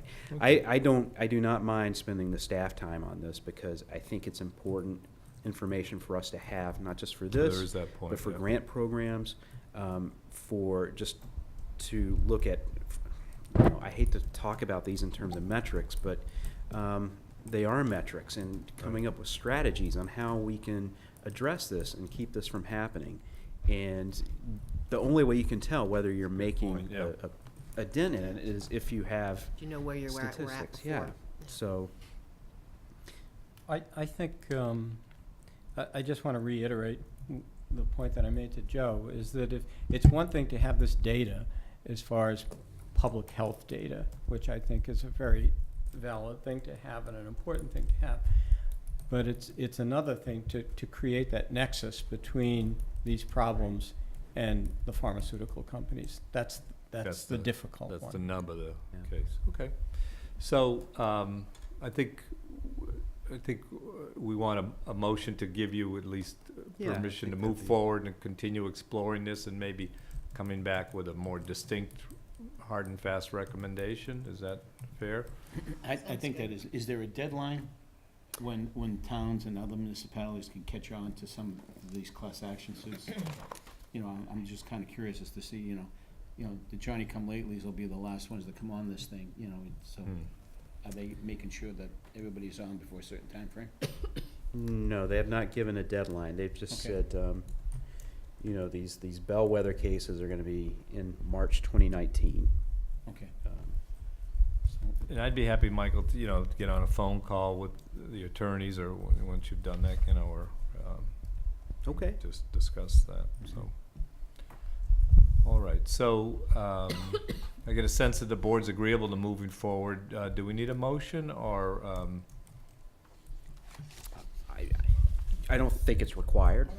I don't think so. I think All right. you as a chair can direct Michael all to do right, that. so we'll continue On behalf of the looking board. into this, and I think the next step is either an update or come back with a hard and fast recommendation for Then I distinct think action. if we do decide to do it, we would need a motion to move forward. Okay, very good. All right, well, thank you all. Thank you, Michael, for that Oh, you're work. welcome. Okay, so, so the next one is the housing legislation, the land use bill dealing with zoning, subdivision control, permitting, master planning. So I had asked that this be put on the agenda, and I think we've got some supportive information, and Steve, I know, passed some stuff around. So basically, if I, to my limited knowledge, summarizing this, we've been concerned about building housing and striking the right balance, and this is Governor Baker. There's a number of bills, is my understanding, but Governor Baker's bill is one that seems to strike a path that the Mass Municipal Association has endorsed, which is under certain circumstances, and I'm looking at the members and maybe Michael for specifics, but under certain housing legislation that you wouldn't need the usual 2/3 zoning at town meeting, zoning approval to make changes or to have, I guess, developments to zone certain kind of housing initiatives. And so instead of having 2/3 vote at town meeting, in certain cases, there'd be just a majority vote would be necessary. And the whole idea behind this is to encourage housing, the building of housing. I know we've gone back and forth, and I was trying to kind of remember situations when I thought something good did not get passed because it didn't quite get 2/3. So I'm not sure how huge an issue it is here, but it also seems to me that, when it comes to something like building housing, that a simple majority at town meeting should suffice. So, I'm inclined to look favorably upon this, but I did want to kind of get the sense of the board and, sense specific recommendations. I'm not sure if I'd asked for the planning board to say something. I don't think we ever got anything back from them. Sheila seemed to be somewhat supportive, but wasn't too, MMA did ask us to basically communicate with our legislators on this, and so I wanted to bring this point to the board. So I'll just open it up for discussion and thoughts on that. Steve? So it's the change in the threshold for passing a zoning bylaw is just one component of, there's a lot of things to this. I certainly, once I started to read into it, I realized how little I knew about this because we're not the planning board. Right. It's not things that we normally deal with. There's a ton of stuff in here. I don't know. I mean, I certainly wouldn't recommend that we act tonight to support the MMA's recommendation on that. They're recommending, along with a host of actually real estate industry groups, to support, basically it's House 2420 is the legislation. But there's a ton of stuff in here. Some of it I understand, some of it I don't. Right. And that's probably true for most of us, except for Carl, that actively has worked in some of these things. So, I really, for me, I realize this is more informational than anything else at this point. And, I would hope that the planning board is aware of this and it is, done some consideration of how this is going to impact. I understand some of it is gonna streamline and standardize some of the zoning umbrellas and make it consistent around the state. That's part of it. Part of it has to do with development fees or impact fees, mitigation fees, and limitations on that. So there's a lot of things in here. I wouldn't be prepared to just, rubber stamp the MMA. Yeah, and one thing just to keep in mind, whether we, probably if we don't do something tonight, this is something that, my understanding, the legislative to vote, session yeah. is they'll ending vote. soon. Yeah. So, so part of it is if a majority does feel strongly to endorse it or not, I think that would be the question. But we can also just discuss it and be aware of it. Yes, Yolanda. So I'm on one of the MMA policy committees, and we were talking about this, and what was interesting was hearing from other communities that people are concerned about changing the two-thirds majority. The two-thirds, The two-thirds and making it a majority, because then it will be easier for certain changes of use to go through. That's right. And if it passes at the state level, it would be hard for us to say at a local level, we want to still keep the two-thirds majority. So that's just one of the points. I'm with Steve. I don't know that I'm ready, and I've studied a fair amount and been listening. But what I would say is, as we as individuals can sort of absorb this and make a decision to then reach out if we feel comfortable Jack and enough Karen. to Jack and Karen to either support or not support what's being presented, because there are two organizations. MMA, I believe, is supporting one thing. MAPC is looking at a slightly different version. I didn't know that. Yeah. So you're right, there's a House version, there's a Senate version, and then there's the governor's version as well, so. I think the and House is the closest to the governor's. To the governor's, Yeah. and the Senate's a Which is little. why right. MMA is supporting that one, Yeah, where and they support the they'd governor's. ask our endorsement. Right. Carl? To the points that have already been made, I agree with what Yolanda just said. There are, At least three. I might say this tactfully, but usually when the legislature gets involved in land use decisions in Massachusetts, the towns pay the price. That's how it's been historically. 40B, for instance. 40B may have had good intentions, but from my perspective, those intentions weren't borne out. The results weren't borne out of the original intention, and it's been very onerous to many of the communities. And so I've read through the stuff. I find some of it beneficial, some of it not so beneficial, and so I feel uncomfortable having a blanket vote in support of any of it, to tell you the truth, because in my past experience, that is when the legislature gets involved in land use decisions in Massachusetts, the towns pay a price somewhere along the line. Well, in all likelihood, though, some version of this Yeah. will be passing at the end of the month. Yeah, I think that's So the concern. we we need to be aware of it, certainly, and I would hope, again, the town planner and the planning board are aware of And I this. agree with you, Right. Steve, and I hope that they've been made aware of this, and if they haven't, we should provide this Well, I've information to them. certainly- Well, I it mean, may I pass, imagine. but it may not pass, too. I mean, there have been a lot of these Yeah, types of true, it may things not that have pass. just There's a died at number of the deadline. organizations, though, that are pushing for this to pass. They've looked at housing regulation for a number of sessions, and they are looking to get something Yeah, I passed think in there's this. critical There's mass here. critical mass behind this. So I guess that would be my concern, that if we take no action, we decide that, Well- we're not gonna get involved, then we could end up with something we really don't like. Well, you know, that's why I Well- recommend each of us individually, because Yeah. we're not comfortable taking a mass vote right now, take the time and make sure we get our information and our voice to our legislature. To Jack and to Karen. Yeah, Jack and Absolutely. Karen, and if that there's other sounds like- organizations that you know. Right. That sounds like the rest of the board pretty much agrees with that. Okay. Certainly. You wanna come up, John?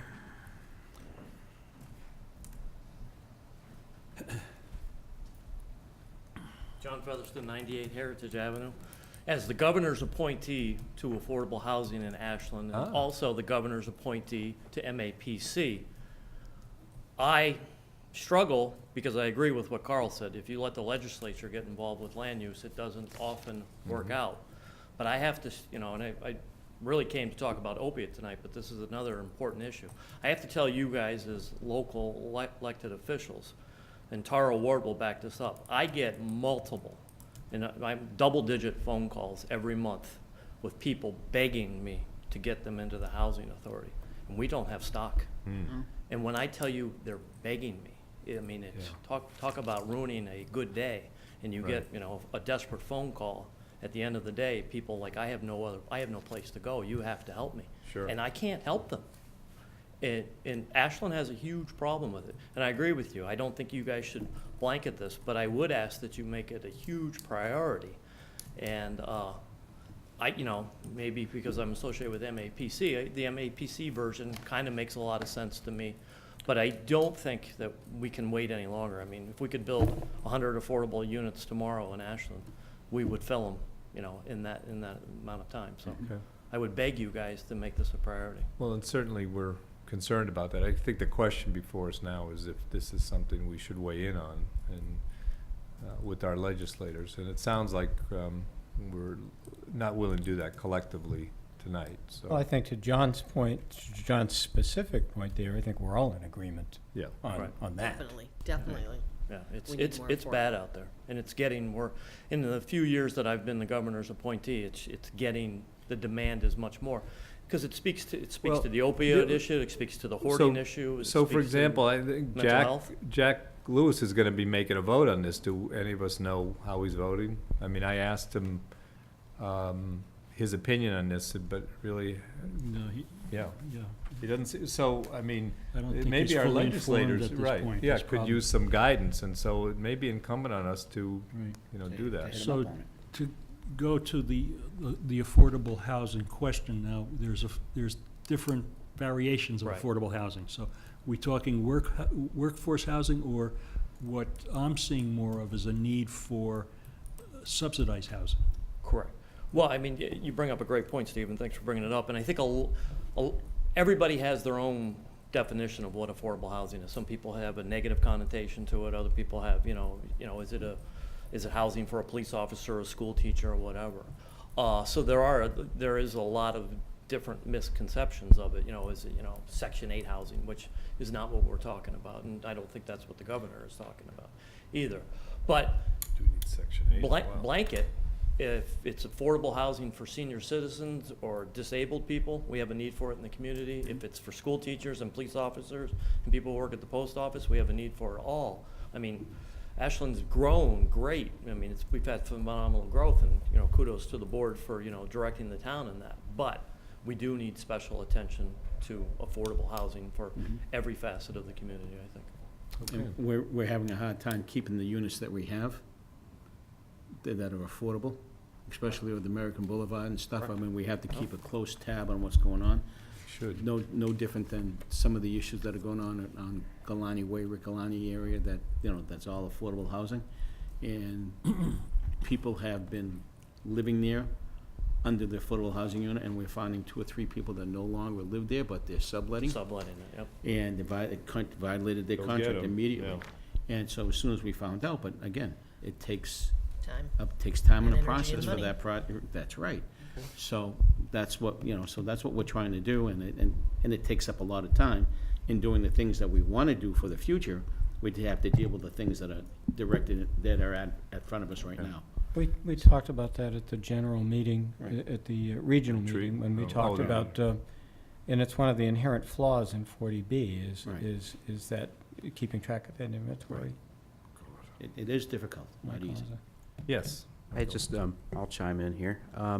I think, you know, whether you're looking at it as a board or as you're looking at it individually, I think kind of meshing all the points that we talk about here, you know, we consistently talk about the need for more housing and more affordable housing, but yet whenever we put forward projects, it receives such a level of pushback that it gives everyone pause as to whether or not it's really the right thing for the town.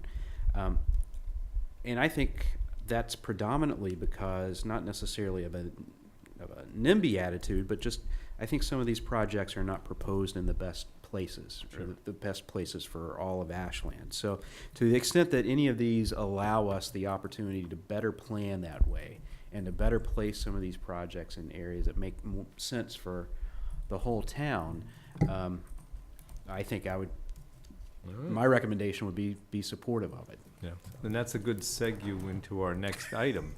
All right. Good. John, Can I anything just else? make one more Yes. closing comment? I commend you guys for thinking about the class action lawsuit.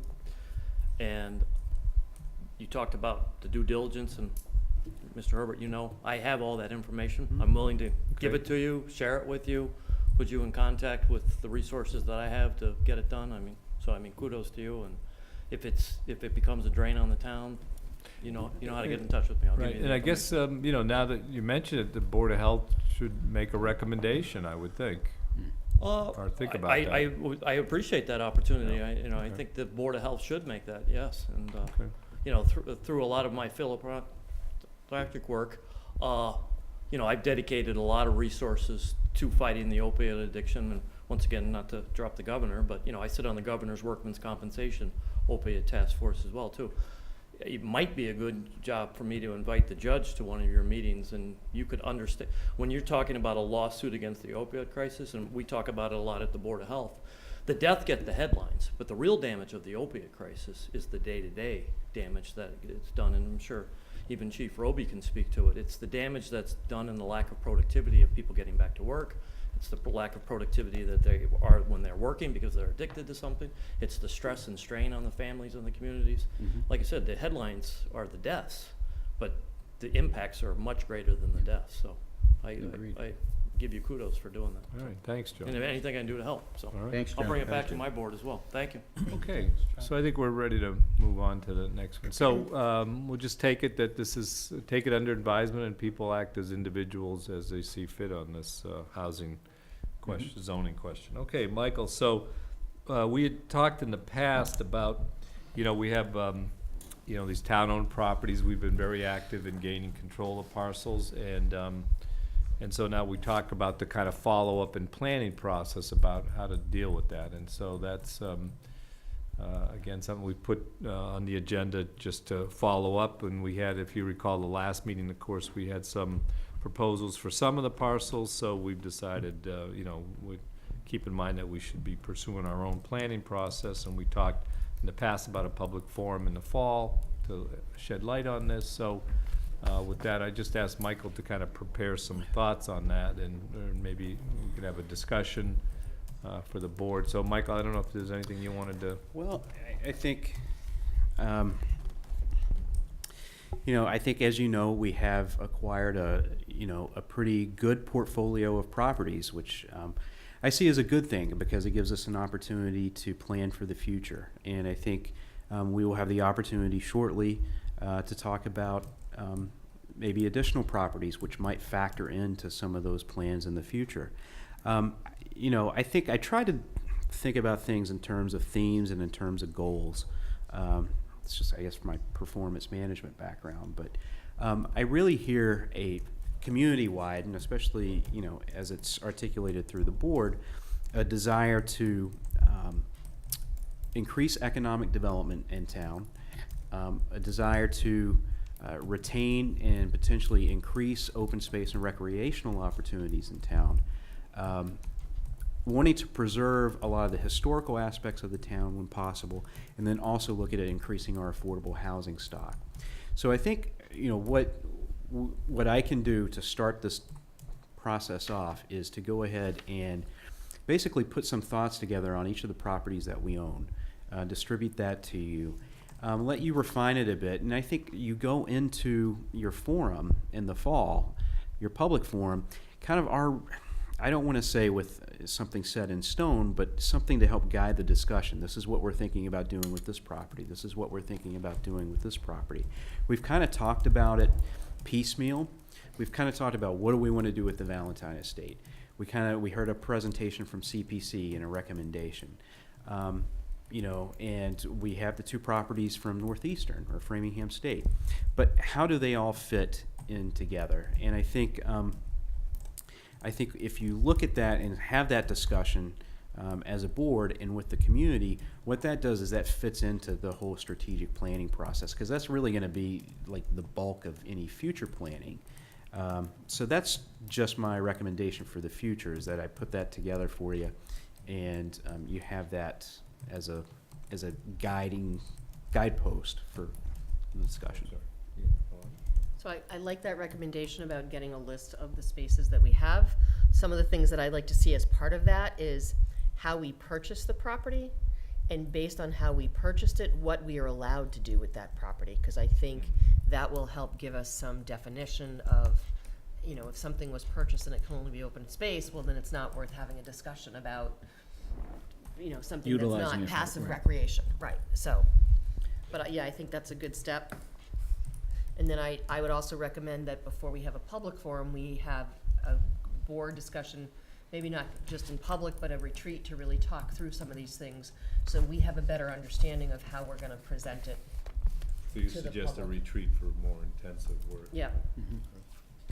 Other thoughts, Carl? Yeah, I agree with that, because if we just go right into a public forum and we have 5 or 6 different properties, the chances of getting anything really of substance accomplished is Right. pretty slim. And just, just to add on to that, I can only speak from the experience that we had with the Affordable Housing Trust, is that we had put out several RFPs out there, and they've come back and they've been just so outrageous that it wasn't gonna be beneficial to the town. And someone made a comment earlier this evening that, you know, the economy is booming right now. So people have jobs, they're working, and, you know, they're not scratching to survive.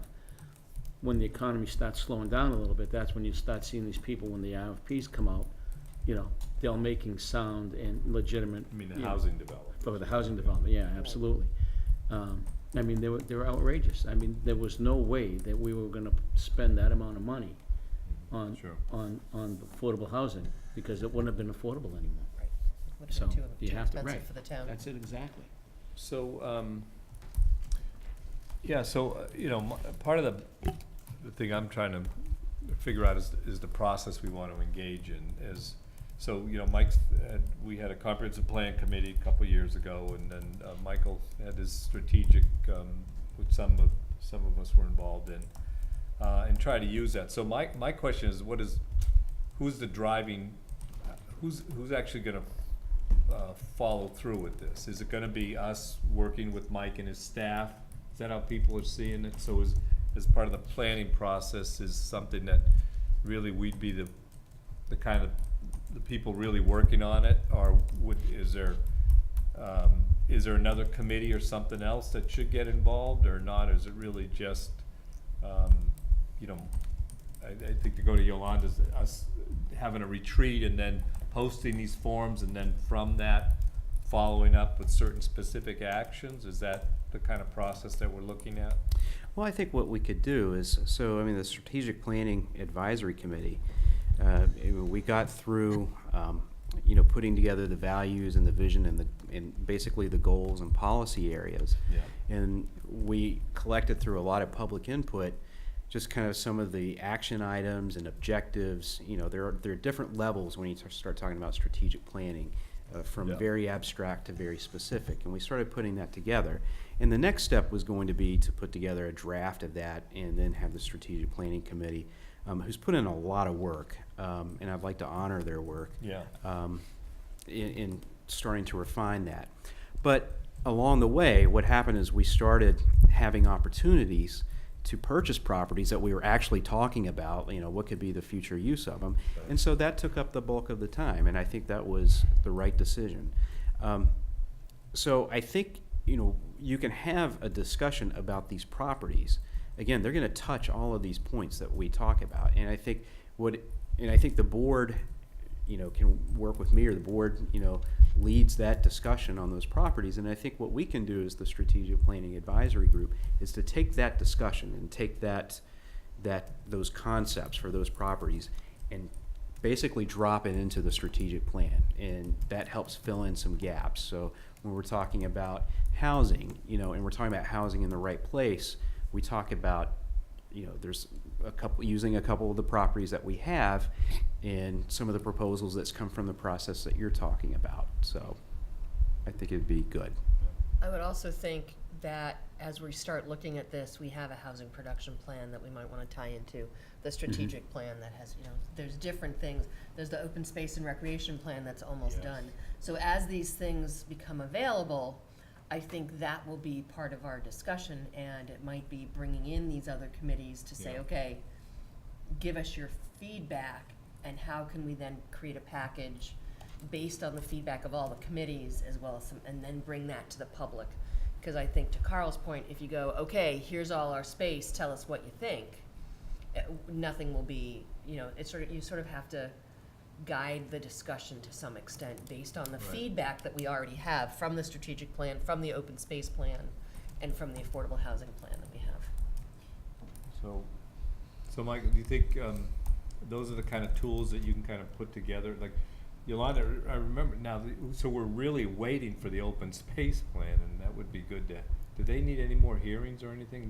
They just need to do it? I don't think they do. I think they just need to, Yeah. put a bow on it. We got the housing production plan. Right, that's done. We, and those, those have all kind of factored into some of the comprehensive plan discussions and strategic plan discussions.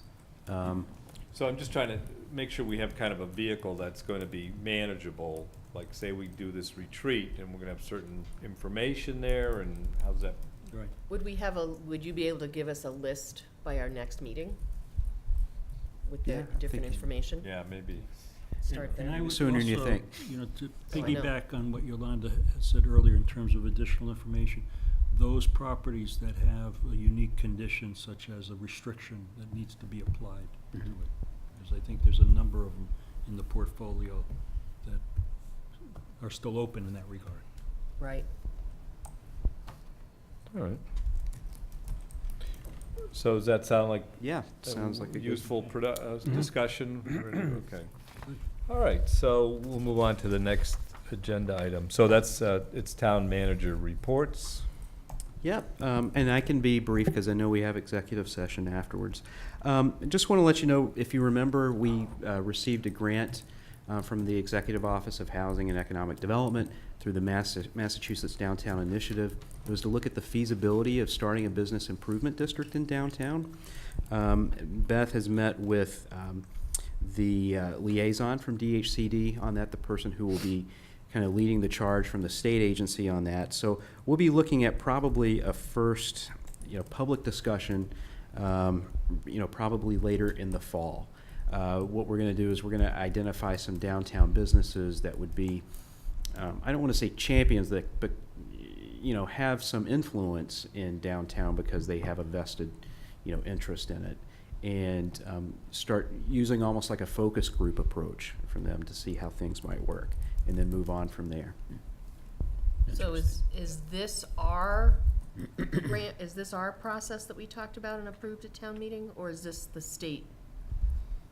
We approved at town meeting the grant process, right, to use town money to support businesses in town or give them loans and stuff. This is a different grant. Okay, can we tie the two of them together somehow to get more bang for our buck? Oh, yeah, so that's Okay. one of the things that we could look, maybe through the business and through a bid. So I kind of assumed that everybody knew what a business improvement district is.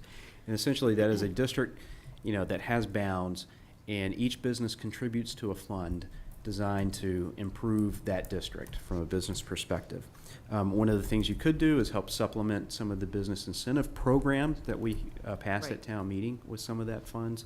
Or it could use it to ancillary purposes and maybe amplify what we're trying to do. But just want to give you an update. Yeah, interesting to see what the Yeah. response is to that, yeah. Yeah, I think it will be interesting. They usually are not successful the first time around. So, anyway, moving on.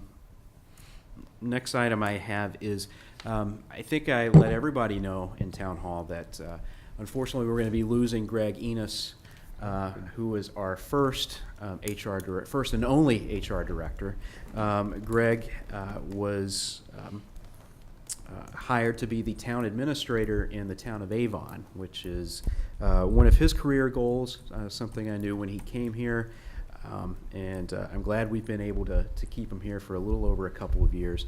Greg's done a tremendous job kind of putting in place a lot of the things that we talked about for years, like an employee manual, a process, hiring process, things of that nature. So his last day is going to be August 3rd. We've already started advertising for the position. We've received probably about 10 resumes so far, and some good candidates, which I'm pleased to see. And like I said, Greg's last day will be August 3rd. So if you get a chance, make sure you stop by and wish him the best. Yes. And then finally, I just wanted to let everybody know the third downtown forum on our streetscape design is going to be August 22nd. And I think I mentioned at a previous meeting that BSC has come up with a design that actually incorporates both bike lanes and the wider sidewalks.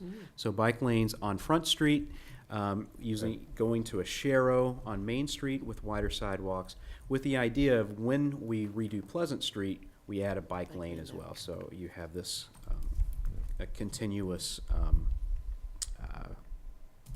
bicycle, path, I guess you could say. It's not technically a path. Right. But this will be the final, Okay, design we'll do that. we're going to reveal. And again, we're looking forward to it. The next process will be the 75 and 100% design. We're currently in the process of looking at putting together a MassWorks application to fund that work as well. August 22nd, what time and where?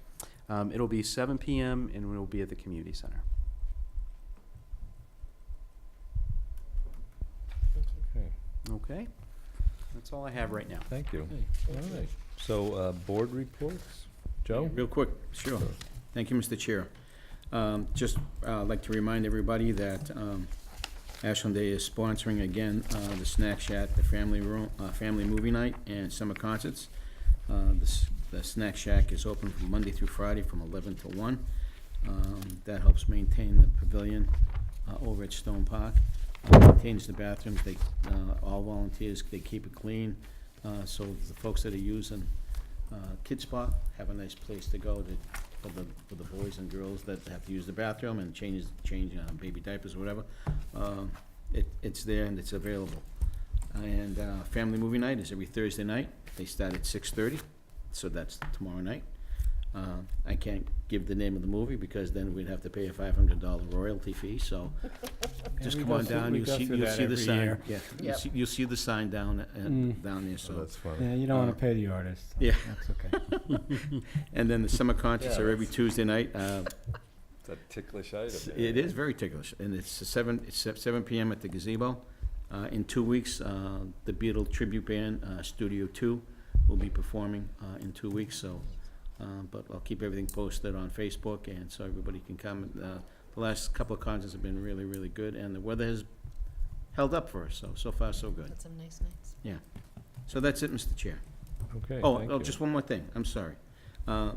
If and when we do have a retreat, I would like to see a task at hand is that revising our town's one-day liquor license after tonight's issues with, multiple dates and multiple days that have been being Maybe utilized. some parameters for Beth Yeah, to go by. I would Yeah. think that would be beneficial for the town. And especially if we're trying to get this brewery going next door. Well, we'll get till again. 2020. We got 2 Well, years we for got 2 that, years for that, so. right? Yeah, okay. Well, let's hope it's sooner than that, but whatever. That's all. Thank you. Yeah. Yes, Yolanda. Just a couple of things. So the dog park committee has a dog park naming contest. It's been whittled down to the top 3, so you can go to the website, and I don't remember offhand, but I'm pretty sure it's ashlanddogpark.com. And you can click a pop-up. You can't do it on your mobile phone. You have to do it on a laptop or a computer. The second thing is on Tuesday, I believe it is July 17th, the Corner Spot Committee discussion. So if you're interested in helping out in supporting and working and doing things for the Corner Spot, it's pretty much been Beth and her committee that created it. And I know they're looking for more people, and Ashland being the volunteer town that it is, I'm sure there are people who are interested in helping out with that. And then the last thing is, as we voted tonight, the cultural festival that's happening on Saturday, the 21st at the Corner Spot. And that's all I have. Great. Thank you. Steve? So, thank you, Mr. Chair. Just one thing for all you seniors out there that are watching this evening. The Council on Aging has a opening. It's a 2-year position to be filled, and any individuals that are interested in serving on our Council on Aging should submit a talent bank form to the Board of Selectmen's office. Attention Susan Roby, and they will be invited to the council's August meeting to be interviewed, and then a decision would be made. So, Great, thanks. And that reminds, do we keep a list of vacancies for open committees? Like if someone's interested, they call you and you can tell them what do we have for open committees, or? So I'm currently working on creating, and it's not easy, a list, like a fluid list that's Yeah. always there. Right now, if you go to the individual pages, I try to keep those pretty accurate, so if someone said, I'm interested in open space, you can click on open space and it'll you let go you right know to if the there's a committee. vacancy. I see. So it's been a little problematic because people put in 4 or 5 groups, but all the groups might already be filled. So I would like to eventually Yeah, have one so tell page 'em that what. they could say looking to volunteer and have them all be Oh, listed. good. Just a follow-up, so we have our reappointments that are due by the end of August, so are we planning on doing those at our August meeting? Correct. Okay. That's Do you have any? That's kind of my fluid list that I have Do going you right have now. any people that have said they don't want to be I have not reached reappointed? out to anyone just Okay. yet. Thank you. Sorry to cut you off. And No, so- that's a problem. So Not for a problem. example, Beth, she Her left seat it will open be in about a available. dozen committees, I think. So she has 3 Yeah. that we received the resignations for. I'm not sure We don't that they're appoint all of all, them. I think only one of them, right? You appoint, either one or 2 of them. Open space. But they're all August 1st. Your reappointments will be August 31st. right. So we'll just fill those probably at that time. So speaking to that, there's also an opening for Open Space and Recreation Committee Correct. as of this evening. So- Beth's, you know, As of First, Right. August 1st. August 1st. August as 1st. of August 1st, okay. And we know if the period of time, is it that How much is left? slot is 2 years, 1 year? I don't know that. I'm sorry. Okay. I don't have that off the top of my And head. we're also recruiting for the Public Safety Committee, right? 3 at-large members. Two. So- 2. Why did I think 3? Oh, never mind. So We've there's gotten 2. one already, right? And and We've you- had a couple Oh, okay. people Couple express people interest. interested, yeah, but, so, okay. I'm sorry, are All you set. done? Okay, All set. thanks. Thank you. I just had 2. One, I know Yolanda and Steve still need to meet with the Upper Charles Trail. I don't want to put them off too long, so I'd like to try to schedule in the near future, the big meeting with the, understanding you guys will do your work, like, so I don't know if you want to try to schedule it now, but I'd like to try to do something like, say, within 4 or 5 weeks to schedule a big meeting between the 2 committees as a follow-up to the work you guys done. So I guess I'll send out some dates and we can all try to, I'm presuming we want a special purpose meeting not incorporate into a selectmen's meeting. Is that pretty much everybody's thinking on that? I think so. Okay. All right, so we'll try to get that date scheduled, and meanwhile, you guys Yep. continue forward. Okay. The only other thing I wanted to suggest. I think you and I need to. Sorry. No, that's all right. The only other thing I wanted to suggest, see if people are interested, Steve and Mike and I and Jen and Sue, during the weeks off, we have these agenda discussions, as you all know. So I don't know if, and Mike has some tools that he uses that we look at things, and, I'm just kind of thinking, and then we get feedback from people. Sometimes the other members don't, of course, know until the agenda comes out what's going on and stuff. But I'm just wondering if people think, and I suggested this some time ago, that we should have on every meeting an agenda item to discuss the agenda, our upcoming items, or people's thoughts for upcoming items. So I'm just kind of throwing that out as a thought for members. Do you want to have somewhere on the agenda where every meeting okay, this is what's coming up, this is what we're thinking about, this is what I would suggest. Maybe Mike does a quick update in his list of things coming. I don't know. What are people's thoughts on that? I think maybe if people have things for the agenda that we want, that they could put it in their board reports.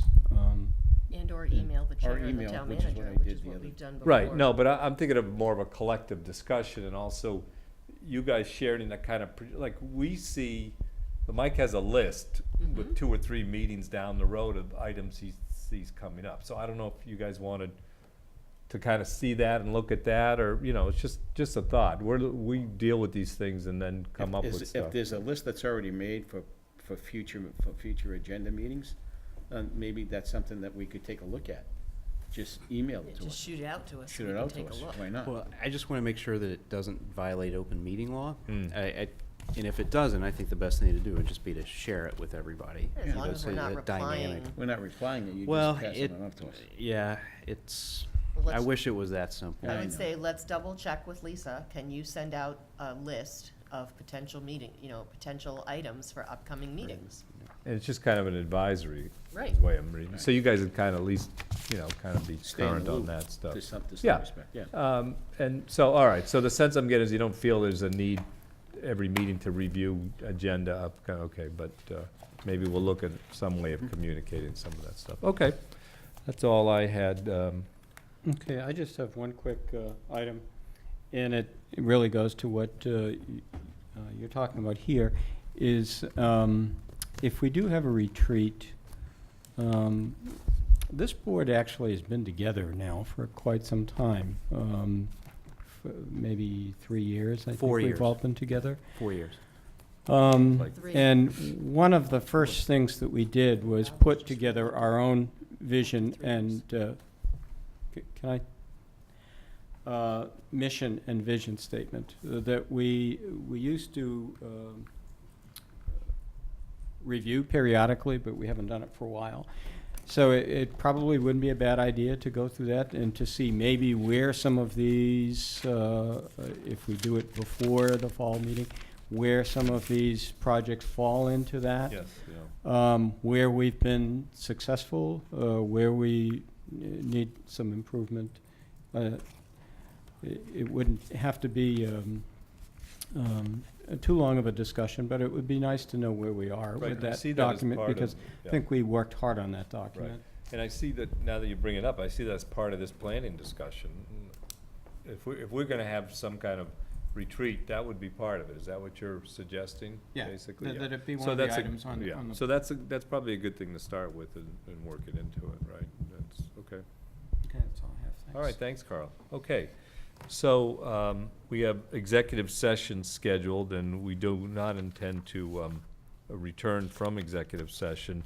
Michael, do you just want to confirm the reasons to go into executive session? Is it labor negotiations specifically, Well, or is it? It's not labor negotiations, it is, it's the purposes for discussion of labor issues. Labor issues, okay, good, that's good, thanks for the clarification. Okay, so pursuant to General Law, Chapter 30A, Section 21A2, to discuss labor issues, and also under the same, under 21A6, to consider the purchase and value of real estate property. So do I have a motion to enter into executive session for those reasons? So moved. Second. All those in favor, say aye. Aye, Magnani, aye. Greaves, aye. Mitchell, aye. Atkinson, aye. Chair, aye. Okay, so we're now in executive session. So we should. You want to adjourn downstairs?